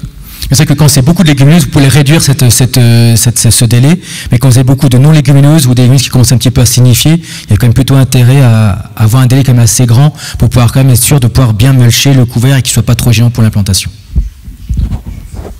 Si je peux amener peut-être un complément, ça dépend de la culture qu'on va implanter au printemps. Si c'est pour une betterave qui vient planter, au mois de mars ou début avril, l'effet du couvert est beaucoup moins gênant parce qu'il ne sera pas développé. Ce qu'on essaie de faire, c'est mettre des espèces relais, respectivement l'avoine. C'est pas toujours évident de faire perdurer les légumineuses, mais l'idée c'est d'avoir un couvert dans lequel on rajoute de l'avoine qui elle va pas geler. Et on le détruit mécaniquement au mois de novembre, comme l'a dit Nicolas tout à l'heure, et puis l'avoine reste pour couvrir le sol jusqu'à l'implantation de la betterave. Ce qu'on fait, c'est qu'on fait un strip-till juste avant l'implantation de la betterave. Et je suis pas sûr que ça soit un bénéfice pour la culture de la betterave d'ôter le couvert quelques semaines avant le semis de celle-ci. Je dis je suis pas sûr, c'est pas une... On dit la même chose finalement, c'est destruction aussi assez tôt quand même, quoi.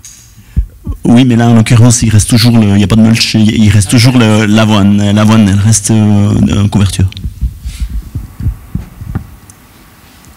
d'un point de vue, du coup, on l'a vu à la fin de ta présentation, d'un point de vue fertilisation, est-ce que vous avez une gestion particulière à la suite des couverts de votre fertilisation ou non?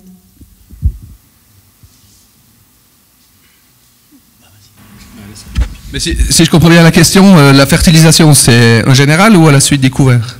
À la suite des couverts. Alors, bon, moi j'ai une fertilisation peut-être un peu particulière parce qu'en bio, bien sûr, on a exclu complètement le nitrate d'ammoniac, donc ça c'est déjà une chose. Et puis, on a envie d'augmenter la fertilité du sol naturellement, sans beaucoup d'apport d'engrais de matière organique, donc on a une fumure très légère. C'est de l'ordre de sa continuité pour un blé. Donc on est en guillemets extensif, mais moi j'appelle pas vraiment ça de l'extensif parce que si c'est dans une optique d'améliorer le sol, c'est pour des gains futurs. Donc voilà. Donc la fumure est très très légère de mon côté. Et je fais attention justement d'avoir je trouve des couverts qui sont vivants au moment de la destruction. Ils vont moins pomper d'azote qu'un couvert qui a gelé puis qui est beaucoup paille au printemps. C'est mon avis. Il me semble qu'il va plus dégager de matière vivante pour la culture suivante, et puis il aura maintenu vivant toute la biologie du sol au moment de la plantation de la culture, et puis la biologie du sol, elle est déjà vivante, tandis qu'un couvert qui a gelé, la biologie du sol, elle est là pour décomposer le couvert, mais elle n'est pas là forcément alimentée par les exudats racinaires. C'est l'idée en fait. Donc il me semble que j'ai des très bonnes levées, et puis ça se passe plutôt bien. Puis limiter la fumure permet aussi d'avoir moins de problèmes de désherbage. Alors, n'étant pas en bio, on a d'autres leviers, je dirais. Par principe, je ne sais pas si je fais bien, mais je fertilise tout ce que je sème à petite dose, des petites doses de 15 unités au SMI, 15-20 unités. Alors, ça sécurise l'élevé, quand même, je pense que c'est une plus-value, mais tout en respectant bien sûr le SUSBILAN. Donc ça veut dire que à la suite on tient compte de ce qu'on a fertilisé au début. Et puis j'ai l'intime conviction qu'on n'a encore pas mis en place dans ma ferme, c'est qu'on va pouvoir baisser les doses d'azote minéral assez rapidement, je pense. C'est peut-être beaucoup dire, mais baisser, quand je dis baisser, c'est baisser, pas optimiser, voilà. Alors, mais de toute façon, on sera obligé, vu des coûts et des différentes normes. Donc il va bien falloir qu'on trouve des leviers pour diminuer l'azote qu'on met dans nos cultures. Si on prend ce Genève, on ne change pas la fertilité des cultures après. On se rend compte quand même que plus le couvert est riche en azote, plus la culture est belle.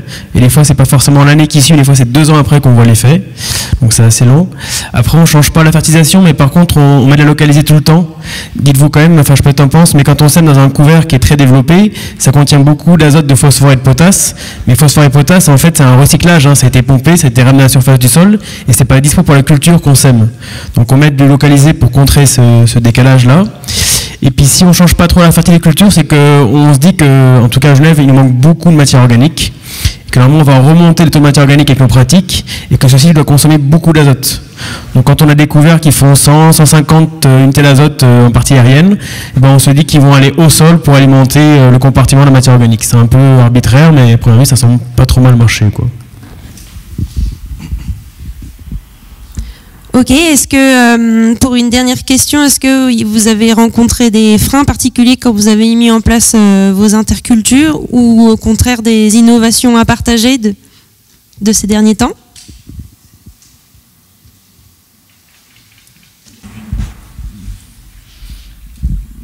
Je sais pas, rien de plus qui n'a été dit tout à l'heure, me semble-t-il. Enfin, ça marche pas toujours 100% comme on aimerait, mais vous avez parlé de la dent. Effectivement, l'osmoradent, pour l'avoir essayé, je pense que c'est la meilleure solution d'été, qui est le plus efficace. Et puis, on y croit. C'est vrai que l'innovation qu'on essaie de travailler depuis quelques temps, c'est semer la voile avant la moisson, qui permet justement en interculture courte, parce qu'en interculture longue c'est compliqué, mais en interculture courte, ça permet quand même de pouvoir avoir un peu de potentiel d'installation du couvert dans un temps relativement réduit quand même. Par contre, c'est quand même beaucoup plus irrégulier en termes de réussite, c'est vraiment des conditions qui sont quand même très spécifiques, avec une qualité de récolte, d'éparpillage des pailles qui est assez compliquée. Et ce qui est surtout important comme de noter, c'est que dès qu'on part sur des systèmes avec des couverts qu'on va semer après la moisson, faites surtout attention aussi, des fois c'est tout ce que qui est résidu d'herbicide aussi. C'est que des fois on dit les couverts ne lèvent pas, c'est parce qu'il fait sec ou autre. Et des fois en fait il faut aussi pas regarder pas plus loin que ce qu'on a fait sur le printemps, où ça peut aussi inhiber la germination de pas mal d'espèces. Donc comme on vous dit tout à l'heure, essayer d'implanter pas mal de légumineuses pour amener un petit peu d'azote aussi dans le système. Il faut savoir que ces légumineuses sont quand même très sensibles aux résidus d'herbicide. Il ne faut pas beaucoup pour que ça puisse inhiber les germinations ou bloquer le développement de ces espèces-là. Donc un truc je pense à retenir, c'est qu'en fait ces couverts-là c'est vraiment une culture à part entière et ça se raisonne pas uniquement dans le choix, les doses, mais aussi dans les techniques d'implantation et dans l'incorporation de ces couverts-là dans les systèmes de culture, et tout ce qui peut me permettre de les favoriser est quand même important à maximiser quand même dans l'itinéraire technique. Je pense qu'on partage un peu tout ça aussi, c'est que... Peut-être un petit mot pour terminer, du coup ce qui est quand même sympa, c'est que dans la salle il y a des gens, ça fait 20 ans qui font des couverts, qui font ça depuis très longtemps, mais ce qui est quand même génial, c'est que psychologiquement ça a bien évolué, parce que quand on parcourt la campagne, là ici, entre Genève ou Yverdon, on voit partout des couverts qui sont en place, quoi. Donc on était sur un été quand même vachement sec, il y a 10 ans on n'aurait pas vu ça, quoi. Donc là tout le monde sème tôt, tout le monde y va, qu'on soit là ou non, les gens y vont, et c'est quand même génial d'avoir l'évolution psychologique qui a été mise en place, quoi. Donc c'est un bon mouvement, ouais. Je suis d'accord avec toi, c'est hyper motivant de voir ça. Et puis un autre aspect qui est pas agronomique, on se bat de façon récurrente contre l'opinion publique qui nous pond des initiatives les unes derrière les autres. Le couvert végétal, le multi-espèces fleuri, ça a un pouvoir c'est beau. Et puis du coup, quand on a entre nos mains, respectivement dans nos champs, des couverts fleuris, c'est un très bon moyen de communication pour les gens hors agriculture. Et ça, c'est quelque chose qu'on doit utiliser, à mon point de vue. Eh bien, merci pour ce mot de la fin. Je vous remercie en tout cas d'avoir participé à cette table ronde, d'avoir aussi participé à cette conférence. Et puis maintenant, j'ai plus qu'à vous souhaiter bon appétit avec cette bonne fondue qui vous attend. Merci.